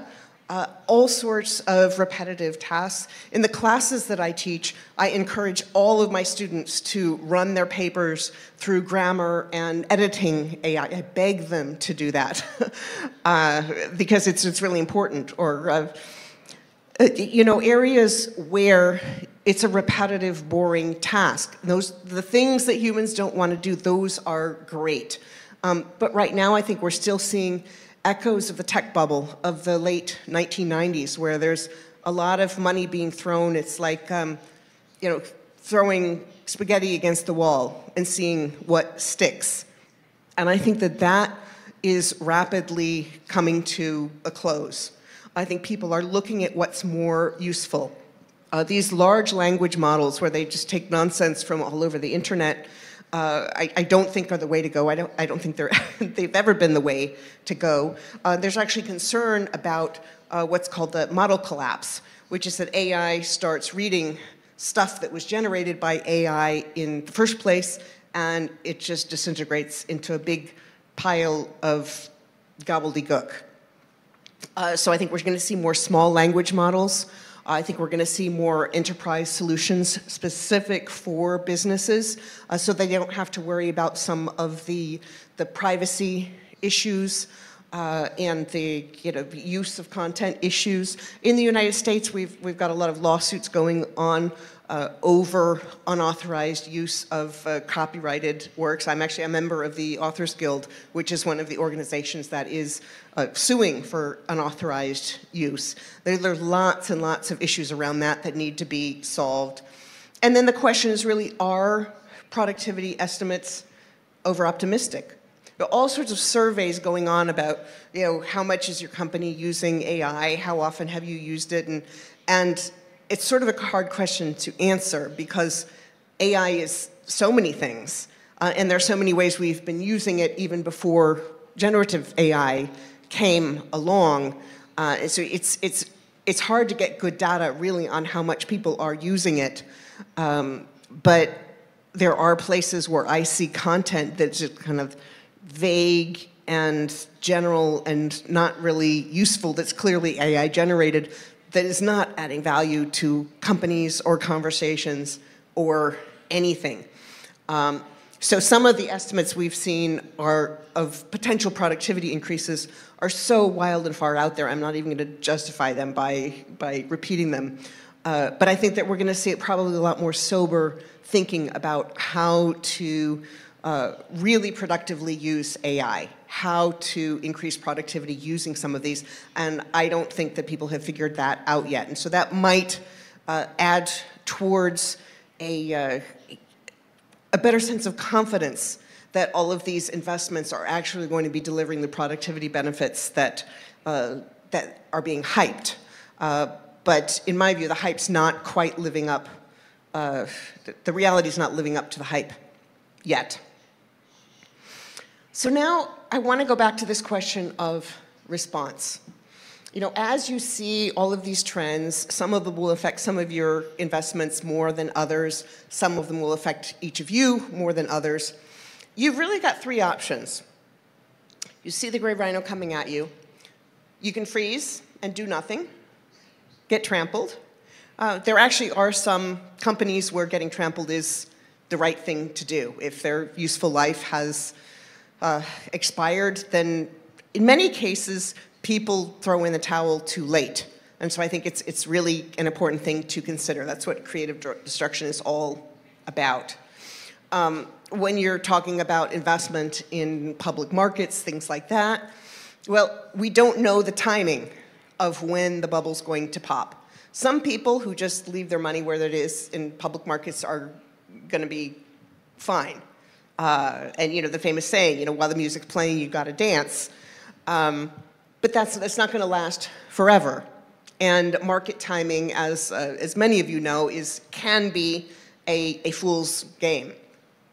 So that getting out of the way. There's obviously danger of putting too much money in cash too soon. The market can stay irrational longer than you can stay solvent. But I do think it's worth reevaluating where the places are, where your money is. In some cases, liquidity is seen as a good thing. Big public markets.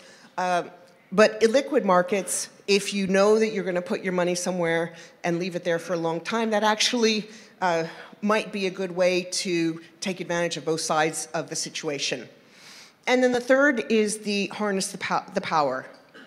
Where there's a problem, you provide a solution. I know so many of you are entrepreneurs, so I don't need to tell you this at all, but sometimes it's good to be reminded what you know when you know it already. I want to give you a quick example with some lessons of a historical story most of you know, but I think it's worth bringing up because it raises a lot of thoughts. This is, of course, a graph of Black Wednesday in 1992 of the British pound sterling versus the Deutschmark, George Soros's big bet that ended up taking the British pound out of the European exchange rate mechanism, basically saying it's not ever going to join the euro. He's reported to have made $1 billion by short selling the pound.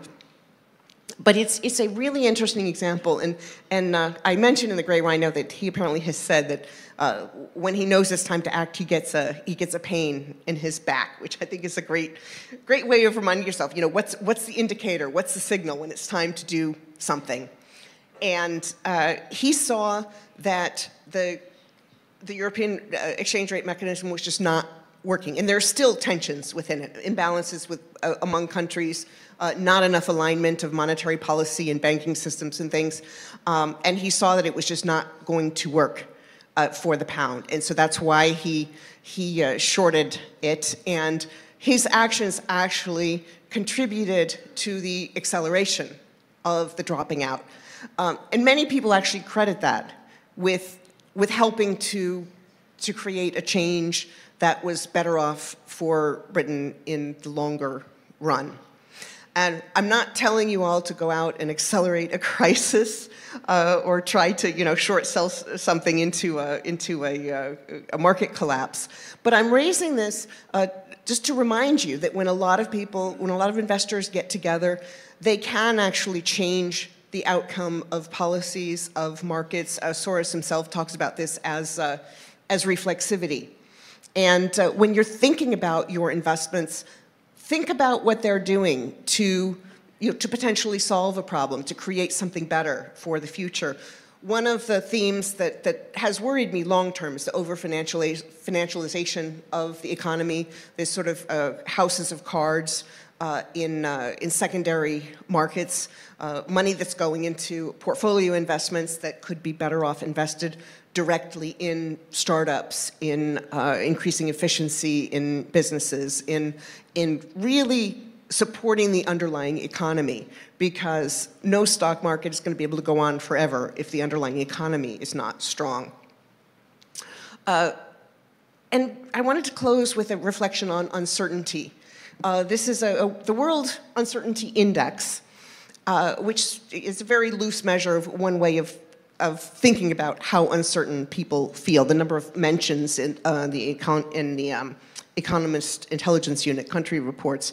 But as you can see, it's starting to go up again. It's nowhere near where it was during the pandemic. And uncertainty, I think, in the new US administration is going to be not a bug, but a feature. Not an accident or a side effect, but that's basically how Trump rolls. And I think there are four ways to think about this. One is volatility traders, very, very short-term focus. You know, the more uncertainty, the more they love it, because they make money when things go dramatically up or down.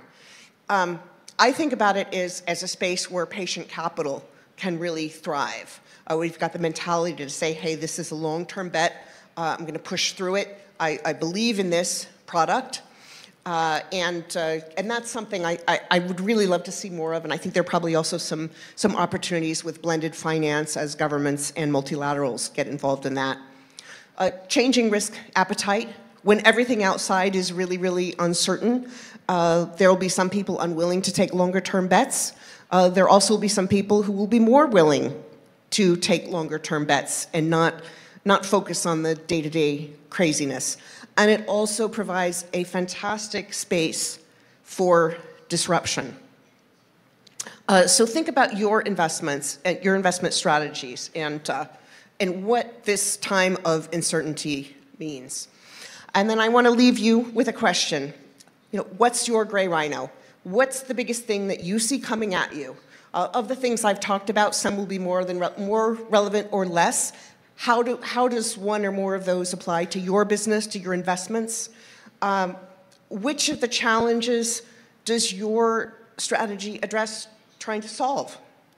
What response stage best represents where you are and your stakeholders, and how can you improve that response? And which policy actions, which investment moves will you be watching for signals to change your strategy, to change your next move? So hopefully I've left you with some very useful questions. So we have Ray Dalio. I think we have him on video. There he is, ready to go. And to interview him is Bloomberg TV anchor and correspondent Sonali Basak. So welcome them both to the program. Sonali? Great to be here, and great to be here with you, Ray, albeit virtually. And of course, Ray needs very little introduction, but he has been investing for more than a half century, the author of multiple books, including The Changing World Order and His Own Principles, and of course founded Bridgewater Associates, which had become the largest hedge fund firm in the world.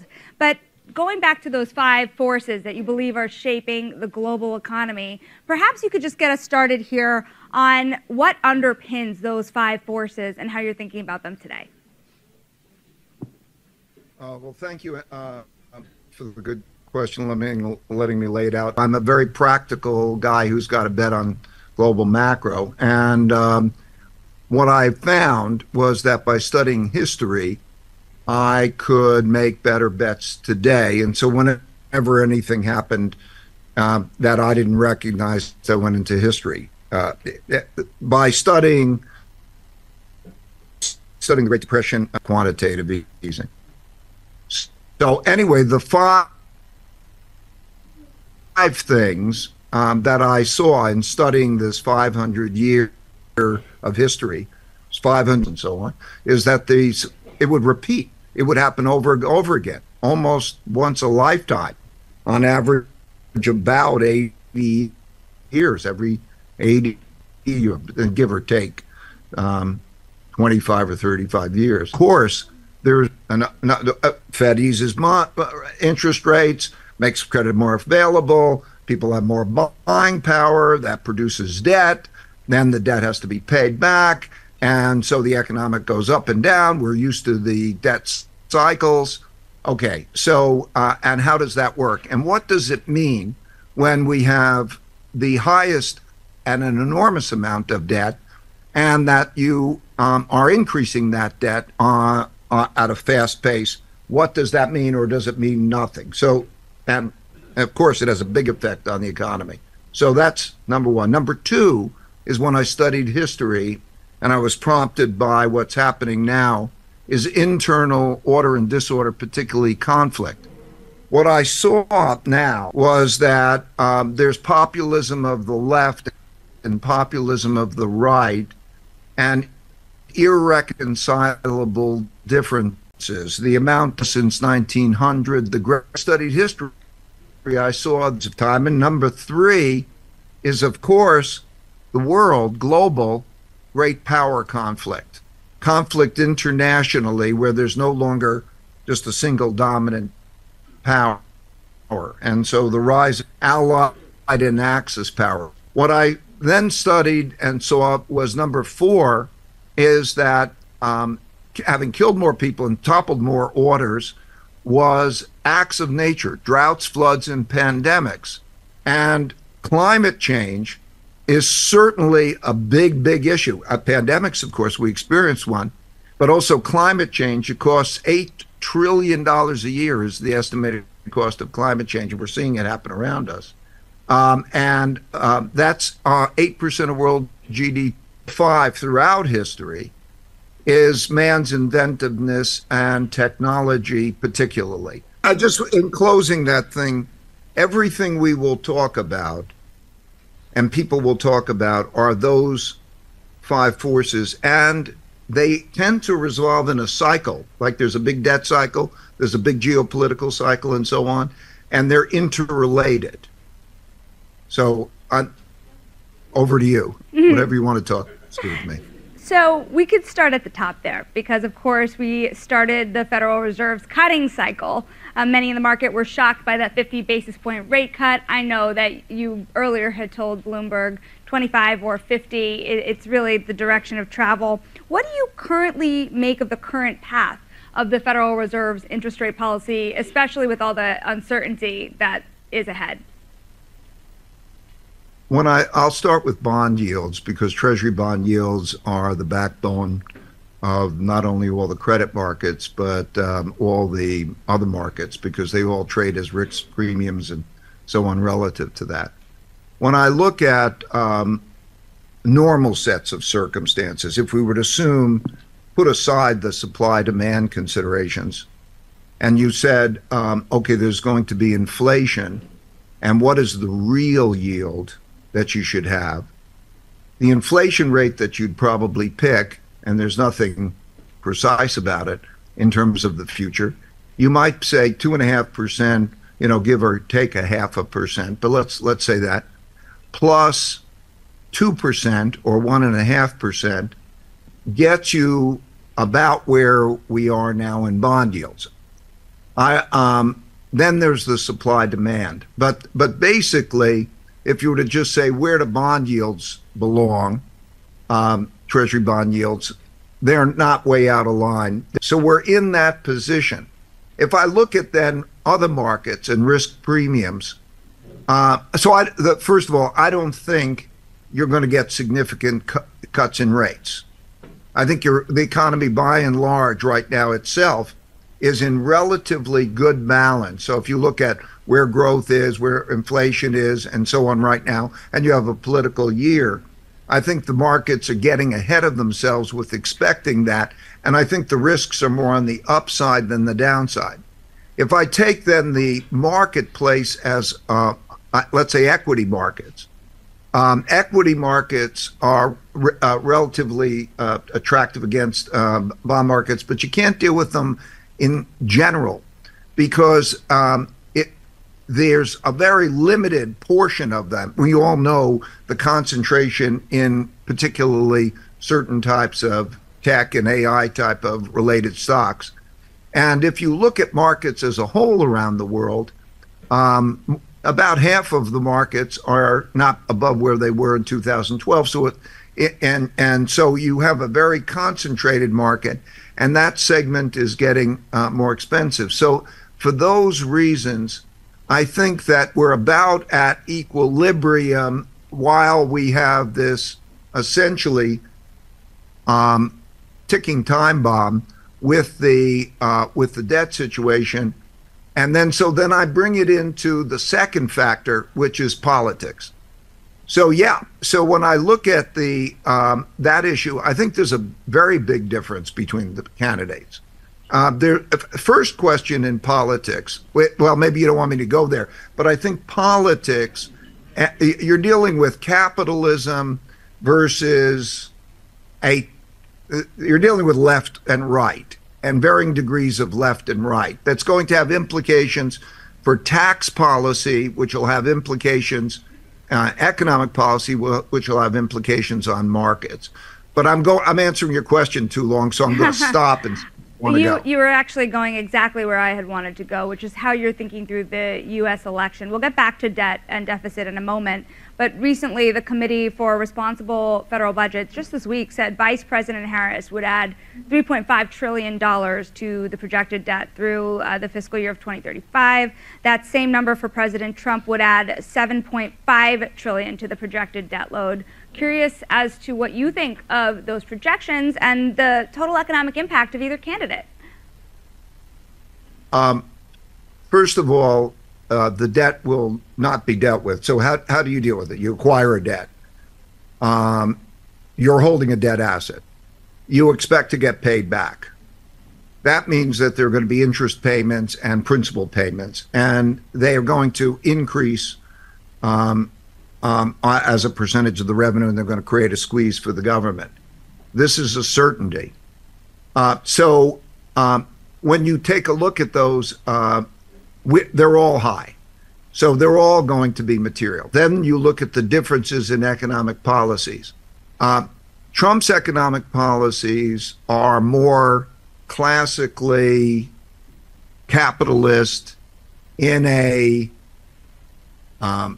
way in which it's nationalist, protectionist, lower regulations, lower taxes for corporations, less wealth taxes or related to those taxes, less targeting for that population. So it's more capitalist. He makes a very good point on the ability to raise tariffs and what that means. It used to be in the old days, tariffs were the main source of revenue. And I've calculated that, roughly speaking, if he went through with his protectionist increases in tariffs, he would raise about $800 billion a year, which is a significant amount of money. For example, by comparison, the proposed wealth tax and other taxes would be about 125 billion. And that would be to then become very protectionist. And in terms of the taxes, for the markets, I think about the markets, when you raise taxes, then the prices go down because everybody's looking for the after-tax returns. And so the tax policy would be more favorable. And what his idea is to be much more protectionist, much more nationalist, much more anti-regulations. And so for the marketplace, that would be better than the Harris bills. There's much more than marketplaces that enter into the consideration of which candidate. So I'm not commenting on the candidates. I'm commenting more on which would be better or worse for the markets. Ray, I want to go back to something that you had mentioned just a few minutes ago about the tariff policies as proposed by former President Trump in this campaign season. What do you make of the critique? And I bring this up because I'm very certain that in this room, the relationship between the U.S. and China is of pretty critical interest to the folks in this room. What do you make of the critique that those policies could be more inflationary? They would be more inflationary. We've seen them in history.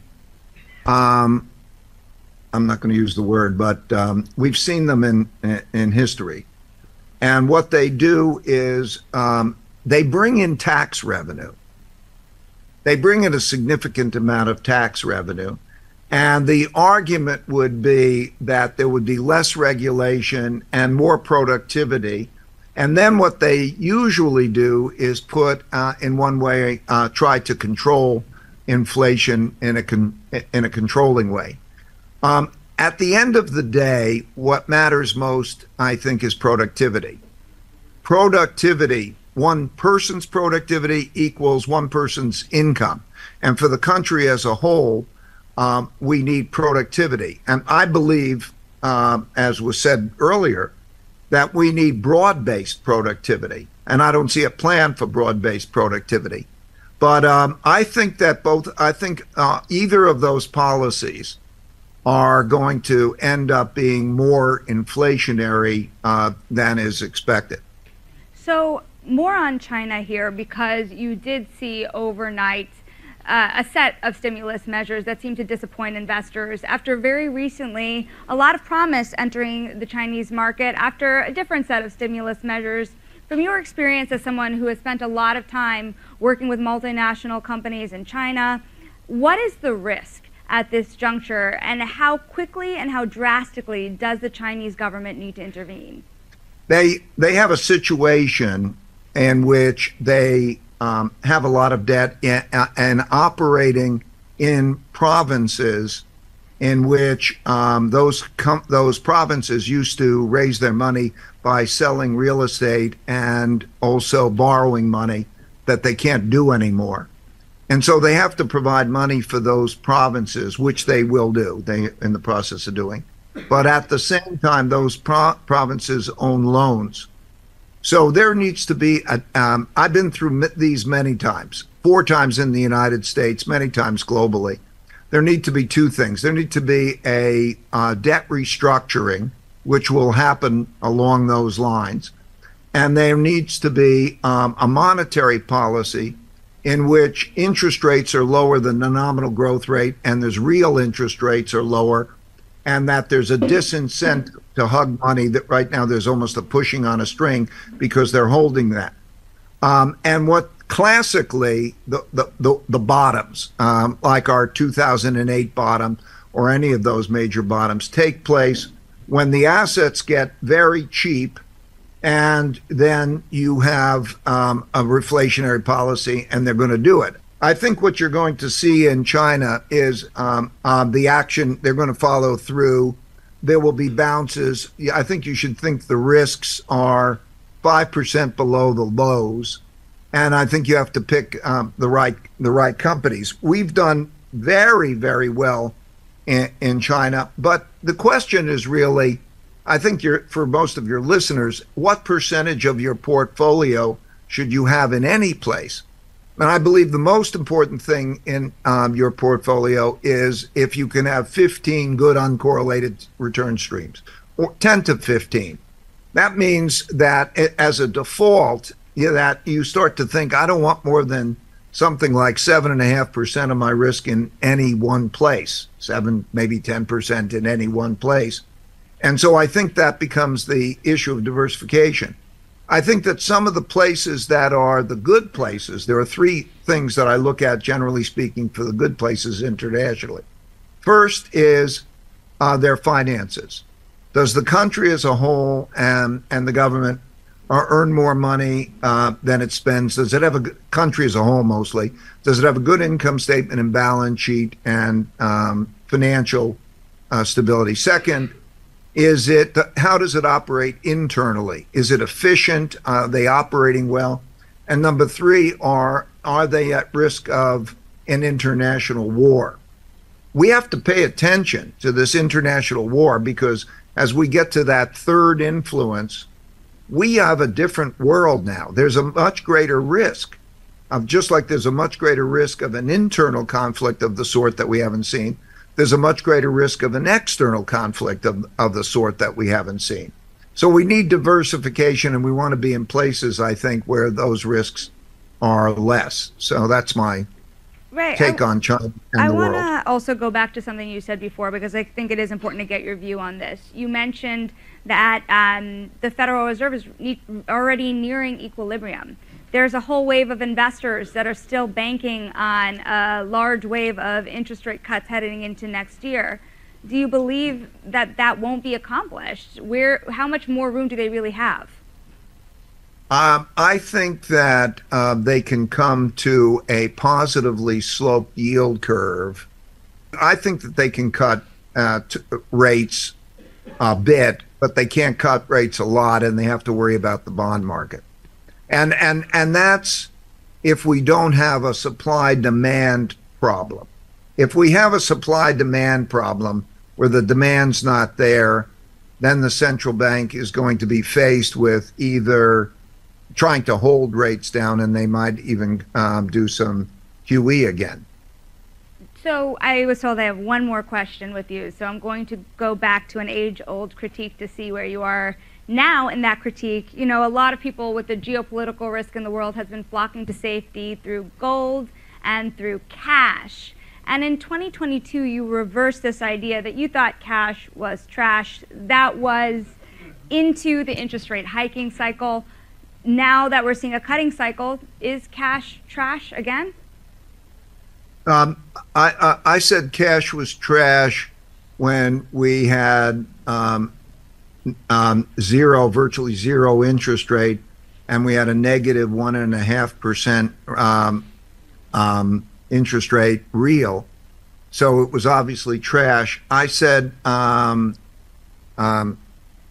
cash is very attractive when we got to the 5.5%, and the yield curve was significantly inverted. The lower that the rate goes in real and nominal terms, the less I'm going to like that rate. So as this is the thing to pay attention to. when interest rates go down, the prices of things go up, and people think it's a better investment rather than it's a worse investment because its yield is going to be less. So when I look at the rate structure, I think that they can't lower too much, otherwise they're going to have the same sort of problem that they had when they had it too low, because you get a zero as you get closer to, you know, a 1 or 1.5% or a zero real yield. You're going to have all that problem. It's going to be encouraged to borrow and so on. So right now, cash is you know, so. It's not trash, but it's not you know, after-tax returns on that are not very attractive. Equities, by and large, as a whole, is better, but there's such a concentration of the type of equities you buy. Right, we have to leave it there. It's so nice to have time with you from Singapore. I hope to talk to you again soon, and thank you all for having us.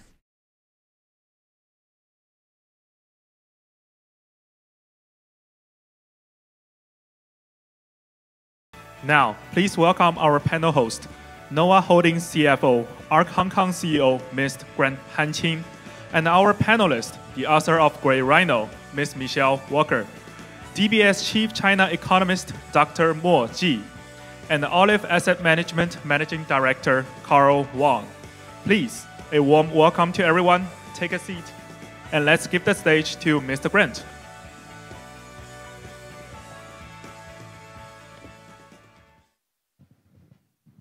好，那么我们这个 panel 其实我一直非常期待哈。Let me I actually look forward to this panel when the agenda is first published. It's actually a very interesting mix of panelists. We have a book author, we have chief economist, and we have our own asset manager specialist.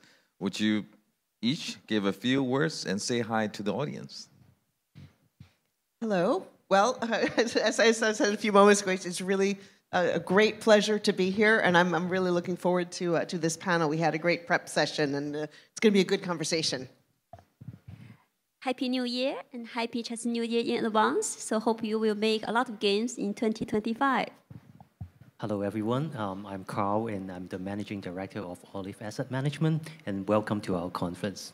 Hope you enjoy this panel session. 我们还加了一个互动的环节，跟过去不太一样，就是我们也特别希望呢，在我们讨论的同时呢，也能够现场收集到我们的客户的一些反馈，所以请工作人员可以放一下我们的 survey。我们整个的这个 panel 呢，大概会有4个问题有的跟我们的讨论的问题直接相关，有的不直接相关，我们只是来收集一下数据，等一下马上实时也会投反给到 audience 请大家先扫一下第一个问题。那么第一个问题的话呢，那第一个是我们认为川普 2.0 时代之下个人的全球资产配置会更难，还是不难，还是看不清太早一共有3个选项。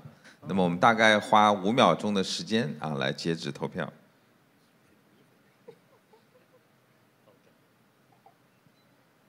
Okay, so we'll move into the panel discussions, and let me start with, obviously everybody, I think the whole world is actually watching what's happening in Los Angeles. We actually do have an office down there.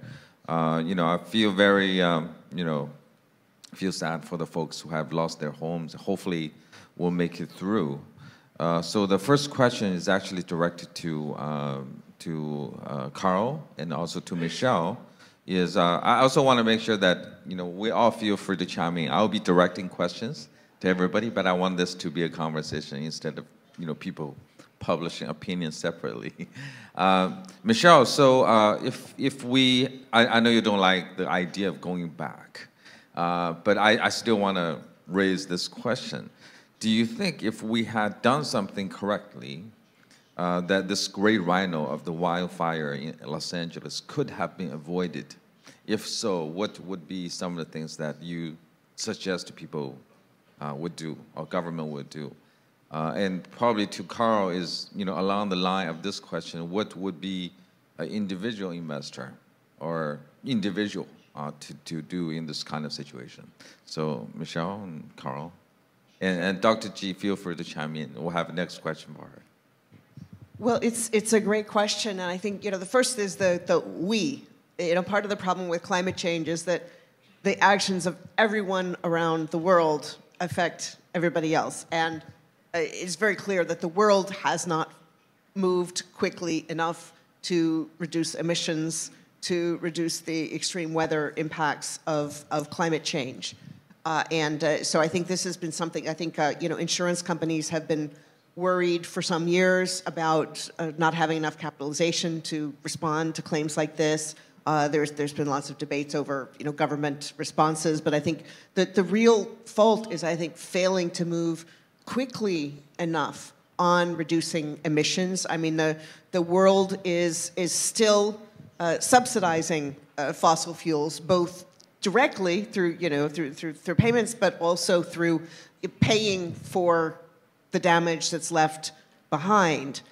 So we're actually subsidizing something that we don't want, and there have been some subsidies to some of the clean tech solutions, but that hasn't quite balanced out. So I think reducing emissions, changing the government incentives, changing companies' behavior, and there's a big debate where people say, individuals can't solve this, and if individuals do things, it takes the responsibility off of governments and corporations. That is nonsense. I mean, every single person can do something. Every single person can reduce their wasteful use of energy in so many ways. Everybody has to be pulling to reduce the emissions. I mean, that's the biggest thing, and now we've got to have very quick response to adapt, to clean up where the mitigation efforts have not worked, but we need to be pedal to the metal on mitigation and adaptation. Yeah. So some of the mitigation measures that should have taken place earlier, sooner, rather than, probably people are taking, like what you mentioned in your book, a muddling mode, sort of waiting for that to happen. But I also heard during last night's dinner that somebody think the government, U.S. government, will build the house back again for free for the individuals. Do you think that's going to happen? There's always a debate after a big flood. We had it in New York after Hurricane Sandy, or after wildfires. A lot of the issue is if some insurance companies are saying, nope, we're not going to pay there. And there have been some crazy stories, like that insurance companies have been telling people, if you want to keep your insurance, you have to get rid of all the brush. And there was, I forget where it was, in California somewhere, she had a big tree, a historical tree, close to her house, closer than this perimeter, sure, that she wasn't allowed to cut down because it was, protected tree. And so she basically, her house just lost value because she couldn't do she couldn't insure it anymore. And so I think there's going to be a big political wrangling over what sort of benefits the federal government's going to offer, what the insurers are going to offer. And one of the things I wrote about in the Grey Rhino was that in Calgary, and this was floods, not wildfires, but the government said, look, we're going to help you build back, but only if you put resilience measures to protect from future floods. So something like that is important. But also, flood zones, wildfire zones, there are some places where the risk is just so high that people shouldn't be building there. And if they want to build there, then they need to self-insure. They need to be rich enough. Maybe it's a status symbol, so we can afford to let our house burn down. Okay. Also, let the audience know that our clubhouse in Irvine is okay. It's kind of far away from the fire region, and our people there are safe too. So, so moving on to you, Carl. I know you are responsible for many individual clients' asset allocation, investment strategy. So, in that situation, as an individual investor advisor, what would you have advised people to do in that situation? First of all, I want to say, okay, natural disaster, people always say this is impossible to predict, very difficult to know when it's going to happen. But at the same time, I think people can do a lot in order to prepare when it comes. Okay, this is exactly what Michele talks about, in your book, right? Action and precaution. Similarly, in financial market, we always see at some point in time, there is market crash, either a stock market crash or big volatility jump in FX, like what happened in August last year when the Japanese government hiked interest rate. The market go upside down, although it got settled in like 48 hours, but there's still a lot of volatility. So from a financial standpoint, how we should deal with this, some kind of unforeseen event or something you expect is happen, but you don't know when it's going to happen. There are two things I strongly recommend. My old mentor always tell me there's no free lunch in the world except one thing, which is diversification. So spread your asset, spread your bet across all geographically and categorically. Geographically, you can invest in China, invest in US, invest in Europe. And categorically, you can spread across in real estate, equity, bonds, or even some other financial instrument like structured product to remove some of the risk. The second thing you can do is buy insurance, build your safety net, right? On a personal basis, we do offer, Gory, we have a lot of colleagues here to help you to buy insurance. I know that's coming at some point. Yeah, but financially, you can always consult your trusted partner to give you a better way to diversify your asset. And this is exactly why NOAA hosts this kind of conference, which give our clients a different perspective of what's coming in the market. So those are the two things I would recommend. Sure. Anything to add, Dr. Ji? I just add a little bit. So I think, on top of it, why we have this fire, it's because of the wind. That's because of the climate change. Then the wind causes what? The wind causes the high voltage grid, falling down. So this is why there is a fire. Then how much has been burned? It has been burned 2.5 times of Manhattan already. And what's coming up? So another wind storm is coming up. So only 13% of the fire has been calmed down now. But another wind, further, then the thing is that in terms of the total damage estimate now is around $30 billion US.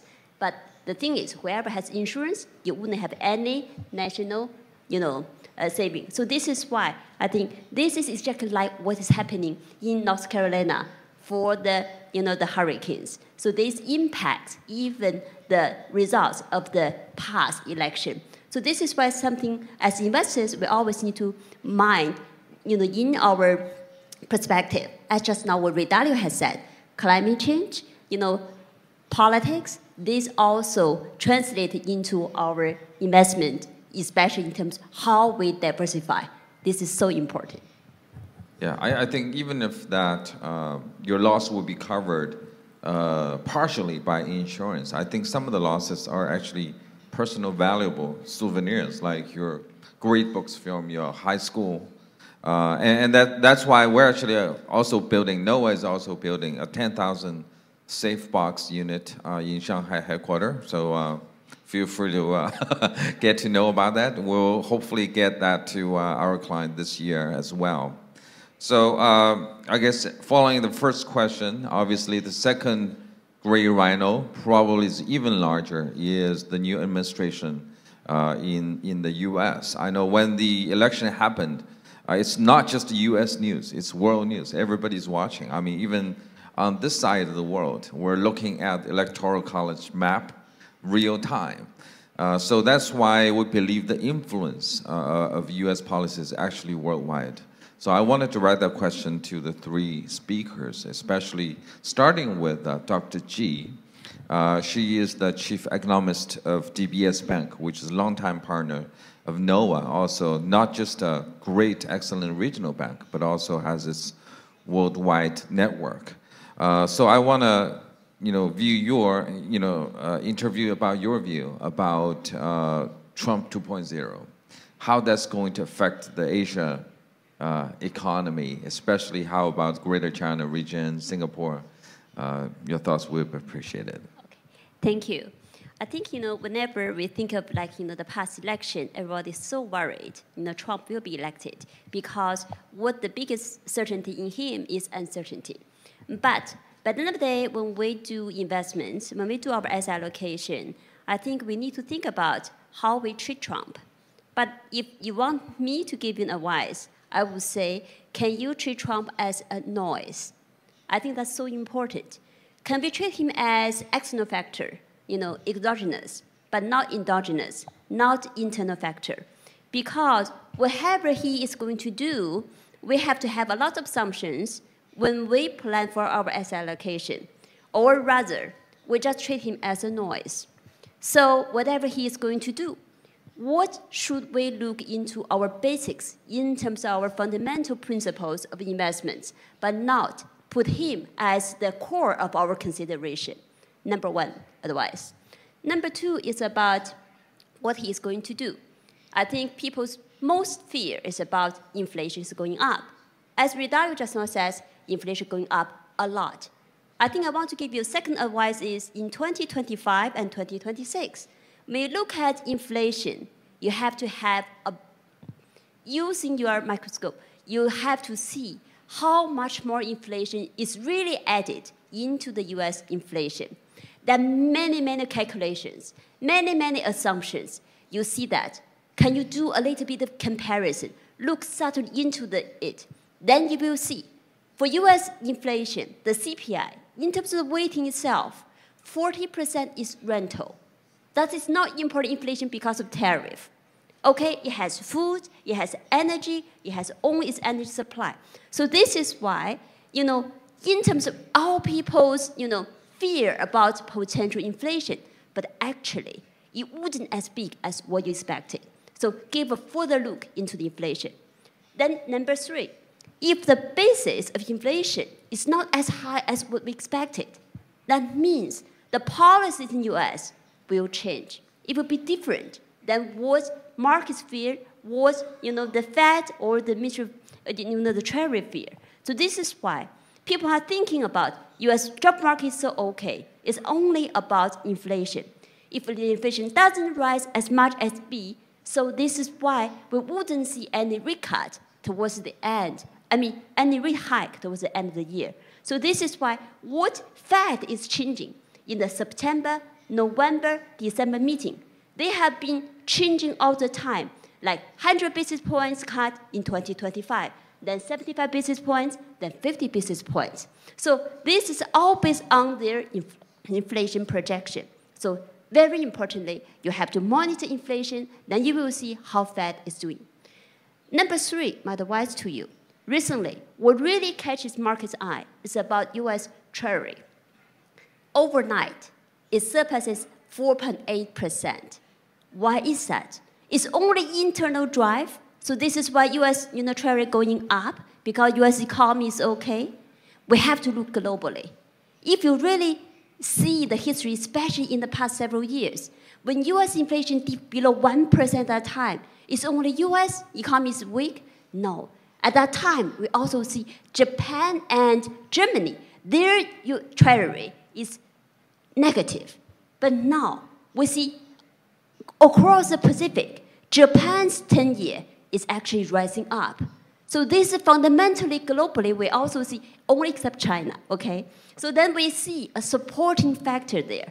So this is why it's hard to get the US Treasury calming down. This is number four you have to pay attention to.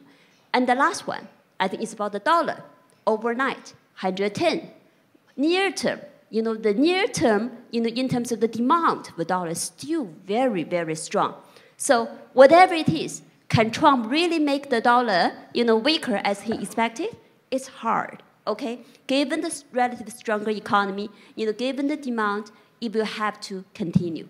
So these are the things, I think in 2025, you may take a look. Then the impacts on Asia, it's clearer. We have very good, US equity markets. We have, the very bearish US, the bond markets. Then we have the, the bull in terms of the dollar. So how the Asian countries will do?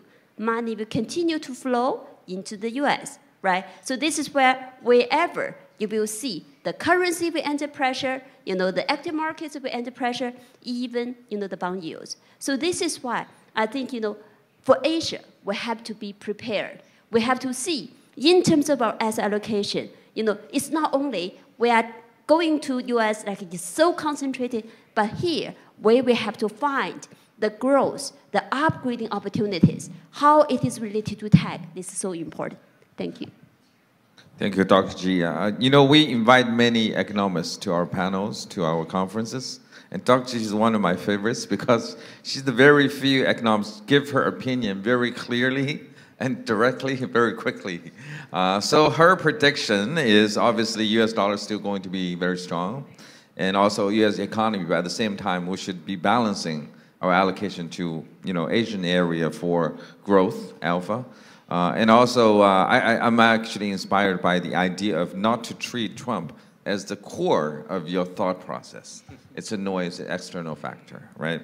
So, okay, so moving on to probably Michele. I know you're a long-time commentator on the U.S. side, and you have your views, observations about the new president, incoming president. Any comments here? Yeah, well, it was so funny to me to hear all the commentary about everybody had all sorts of reasons why he won, and one of them was, oh, it's inflation, and I thought, oh, economic literacy in this country is terrible because, the tariffs. I mean, there's some studies that the previous ones added $800-something a year to the typical family's household, and that the additional tariffs he's proposing, depending on how much actually gets through, those are inflationary. His whole deportation proposal is highly inflationary for food and for housing, and there's a big housing shortage right now. So I think during the pandemic, people spread out considerably more, wanting more space, and so there's a real shortage of housing. There are going to be limits on how many people he can deport right away. And I think also just the whole uncertainty tax is going to be a drag on the economy. I think a lot of Americans are looking towards the midterm elections.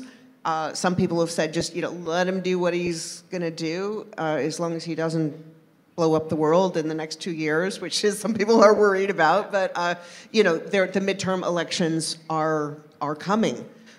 So I think that there is a lot more uncertainty. The situation with U.S.-China is, I mean, he's one way one day and another way the next day. I think a lot of people think that his bluster on the tariffs is a way of his thumping his chest, and if there's something that is symbolic enough of a response, he can claim a victory, then he'll perhaps step off. And that's kind of the least worst case scenario, but I don't think he's good for the economy. He's also talked about reducing the independence of the Federal Reserve, trying to push out Jay Powell, and markets don't like that at all.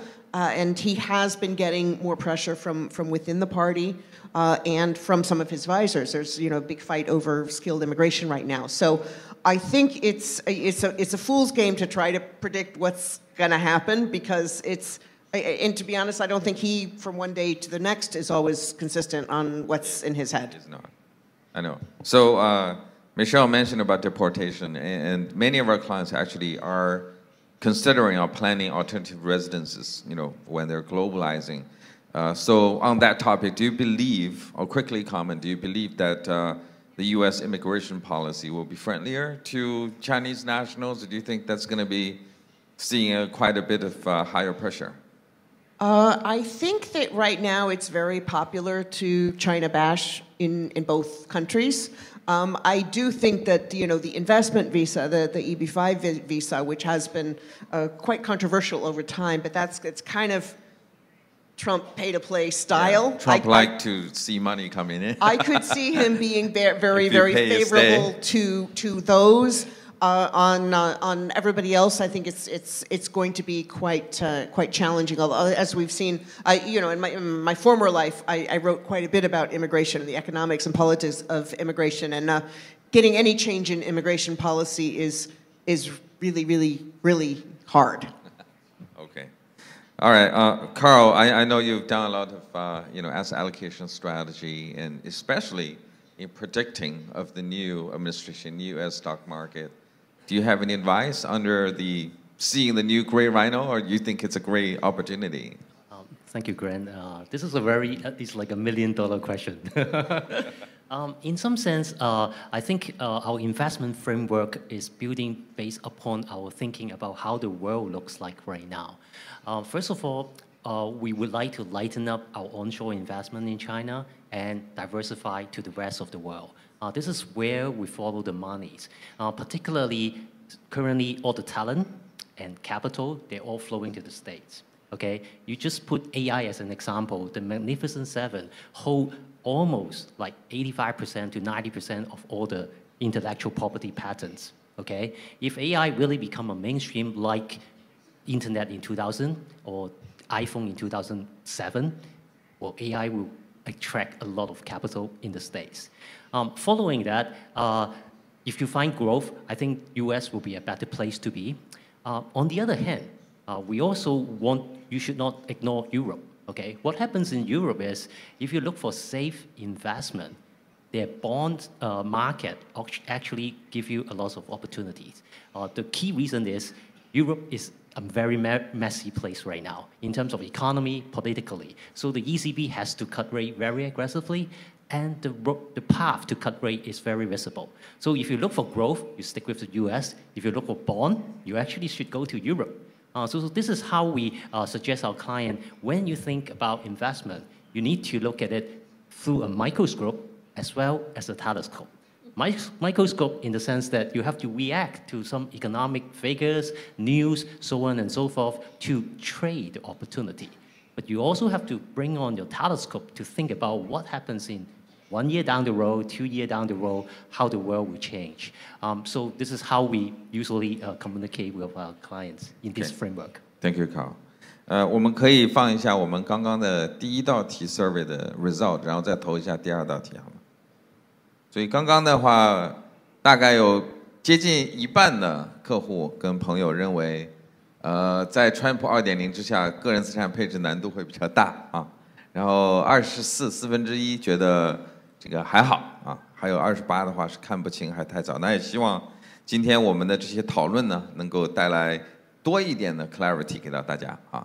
那我们放一下下一个问题啊，因为我们整个诺亚的黑钻年会的主题是拥抱新周期，调整财富布局，也想看一下我们现场的我们的客户啊，投一下票，认为我们这个新周期里面啊，认为哪一个是对未来经济影响最大的因素啊？第一个是新的投资物种啊，比如说数字货币啊，包括 AI quantitative， 然后还有就是新的这个世界影响力的格局啊，川普2.0。第三个就是我们新生产力的出现，那么这一块可能是更多的 AI 跟 super technology， 好吧？那我们再留5秒钟啊，给大家投票。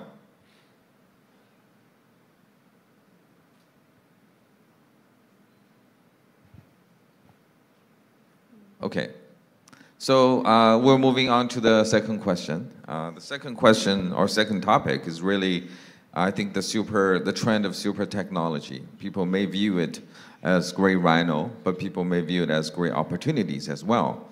Some of them are really fundamentally, potentially going to change the landscape of how the economy works in the future. As mentioned in NOAA's 2024 CR report, we actually are encouraging people to look at more about the trend in AI, in super technology, and obviously in digital and virtual assets. So I want to throw the question just at the three of you, and what's your reaction to the super technology trend? How will that affect companies' decision in investing, individuals' decision in terms of investing? We'll give by order, or we can just raise your hand. Michele? Okay. Well, I think it's a lot of people are not sure yet. Some people are happy to jump on the bandwagon. Companies are mentioning AI more and more in their earnings reports. They don't want to be seen as not doing it, but I've seen a lot of not useful uses of AI. Yeah, and I don't think people have yet figured out what's good. The problem of hallucinations, the AI making things up, it's challenging. It's funny, actually, when I was making the images for the keynote, I had one about, human and a robot wrestling, and they came up with a happy cartoon with bubblegum colors saying, "Oh, let's all work together." And I thought it was. I think that the machines have kind of figured out some of this stuff. So I think it's a matter of training. Investing in training, being aware of where AI is useful and where it's not, and making sure that people are investing money properly. I think a lot of the money that's being invested right now is just going to go right down the drain because people are not doing it in a thoughtful way. That said, I think there are amazing powers the way AI can sort through data, can summarize things, legal documents. It can just sort through that so fast. So I think that's important. But I think companies need to be looking at at privacy issues, at intellectual property issues, at integrity of source issues. So I just think there's so much that needs to be figured out. And some of the money is being well invested and some is not. And it takes some discerning to know which is which. And I don't even know, which is which. I just know what works for me and what doesn't. Yeah, I think it's extremely more important when there's abundance of capital flowing and abundance of opportunities. People actually need to be able to select the right opportunities, right? Yeah, and even, I think venture capitalists know not every single investment is going to be a unicorn. So I think there needs to be enough money to be able to experiment with things, but not so much money that it's stupid money. That's true. Dr. Ji? Thank you. I think, in my view, what are the principles, for us to invest, in the world of AI? I think, back, when the COVID starts, at that time, I have done the presentation, attracted a lot of, audience at that time. So my title of the topic is called Seeking Uncertainty from Certainty. 在不确定中寻找确定. This later has been used widely by everybody. But now, I have changed. In this world of AI, I think most importantly for us is 以不变应万变. We have to stay here, as just now you have mentioned in your presentation as well, very steady. Then we need to see what are changing. Because you need to look through what are the fundamental things when you invest in AI that can give you returns. So what it is that? I think, importantly, for the past 20 years, or say everything's the great financial crisis, globally what we really lack of is aggregate demand. It's not only in the States. Most important, I think, here is in China. Then the thing is, we need to invest in things that AI can generate demand. This is so important. That what AI can generate demand, what AI, such as here, especially in Asia, is about the AI application. What kind of application can help build huge demand? That is where we should invest in. The principle, where we invest, and also what is the methodology. So for me, in my 15, 20 years of investment career, most importantly, when we make all these macro calls on AI, we have to be out of consensus, high conviction, and also we need to find timing and time horizon. But most important here is we know by 2000, that's the time of the internet era. It's a generation gap. Whoever doesn't know internet left out. Now it's the same thing. After 2020, in now, if you do not want to push yourself to learn the knowledge of AI, you will also be the generation back. So this is why, for us, we need to learn. Then we need to catch up. But as Michele just now said, we need to know what are the most useful ones. By end of the day, whatever AI you are using, you have to use energy. It has huge energy costs.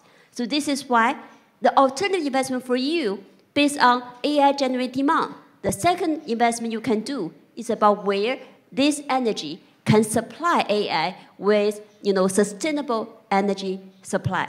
this is also very important. Many friends go to US, go to everywhere where they have the water resource, whatever it is.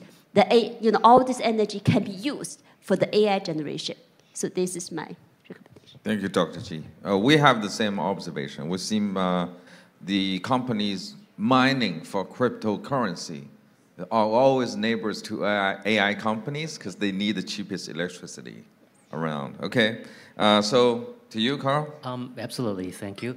I think when we face some new ideas like AI or crypto, the first impression for a lot of people, for a lot of investors, is doubtful or suspicion, okay?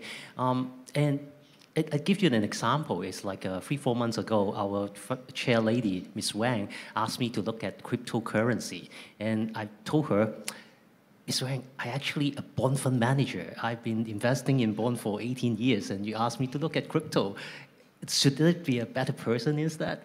Well, she said, no, yeah, you should open your mind and take a look and find out what it is.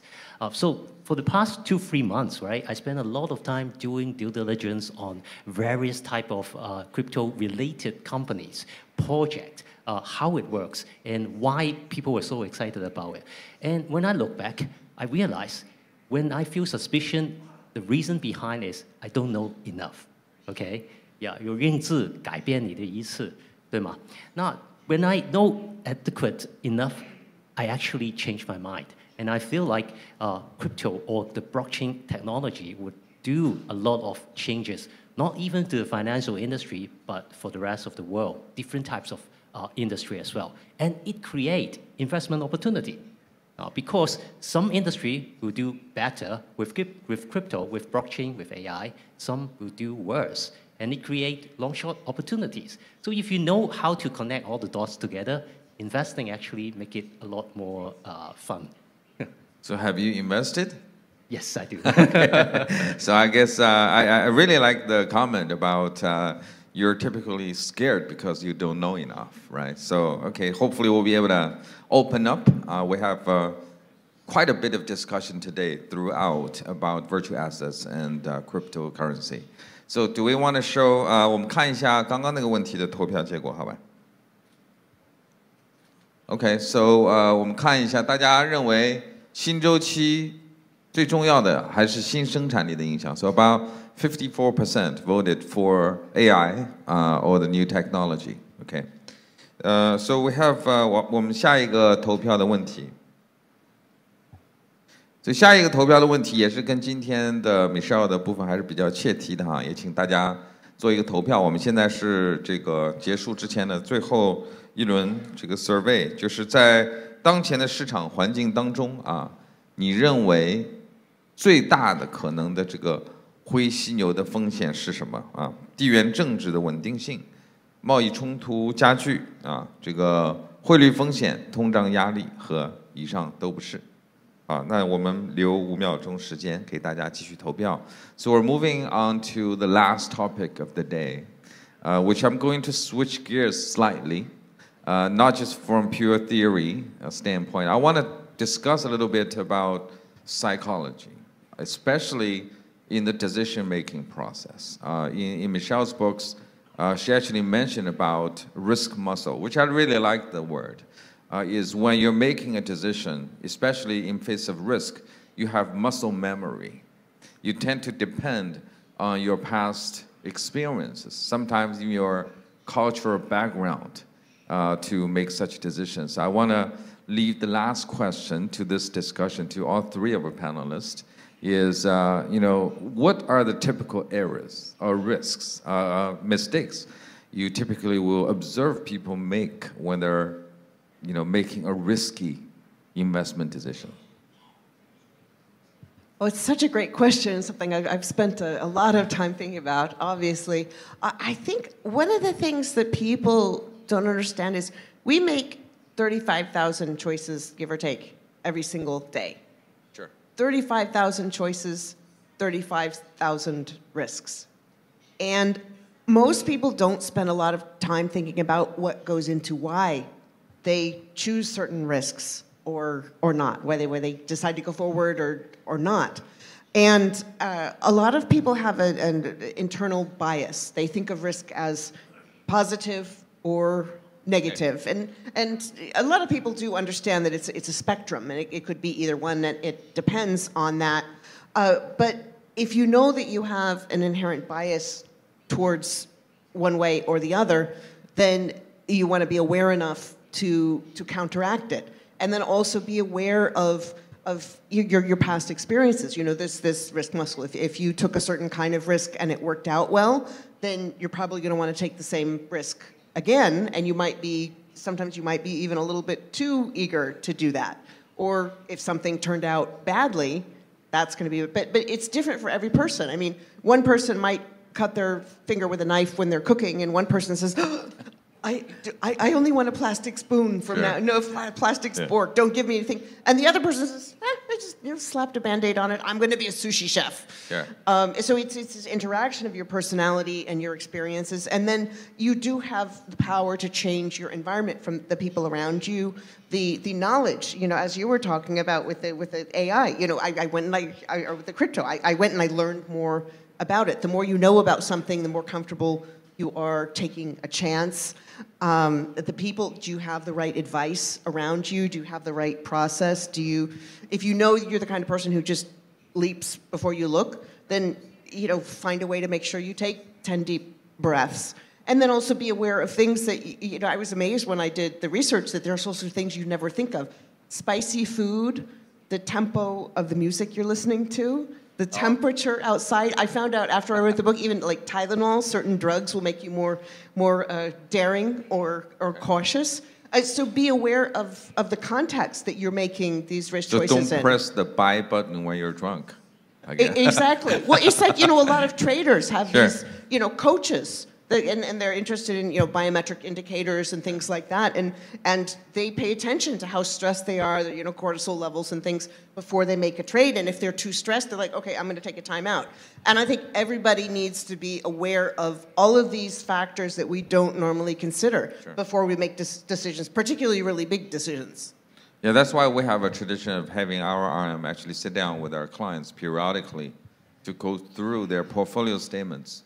And see, you know, what are some tendencies and biases. So that's probably some advice we could also help our clients establish. Oh, you have a bias of making risky investments in the month of January, for example, before Spring Festival, something like that. So Dr. Ji, your thoughts will be appreciated. I think, you know, it is both psychologically and also, you know, in a way like how you deal with it. I think in terms of, you know, psychologically, I think most importantly for us, you want to do investments, we have to be humble in front of markets.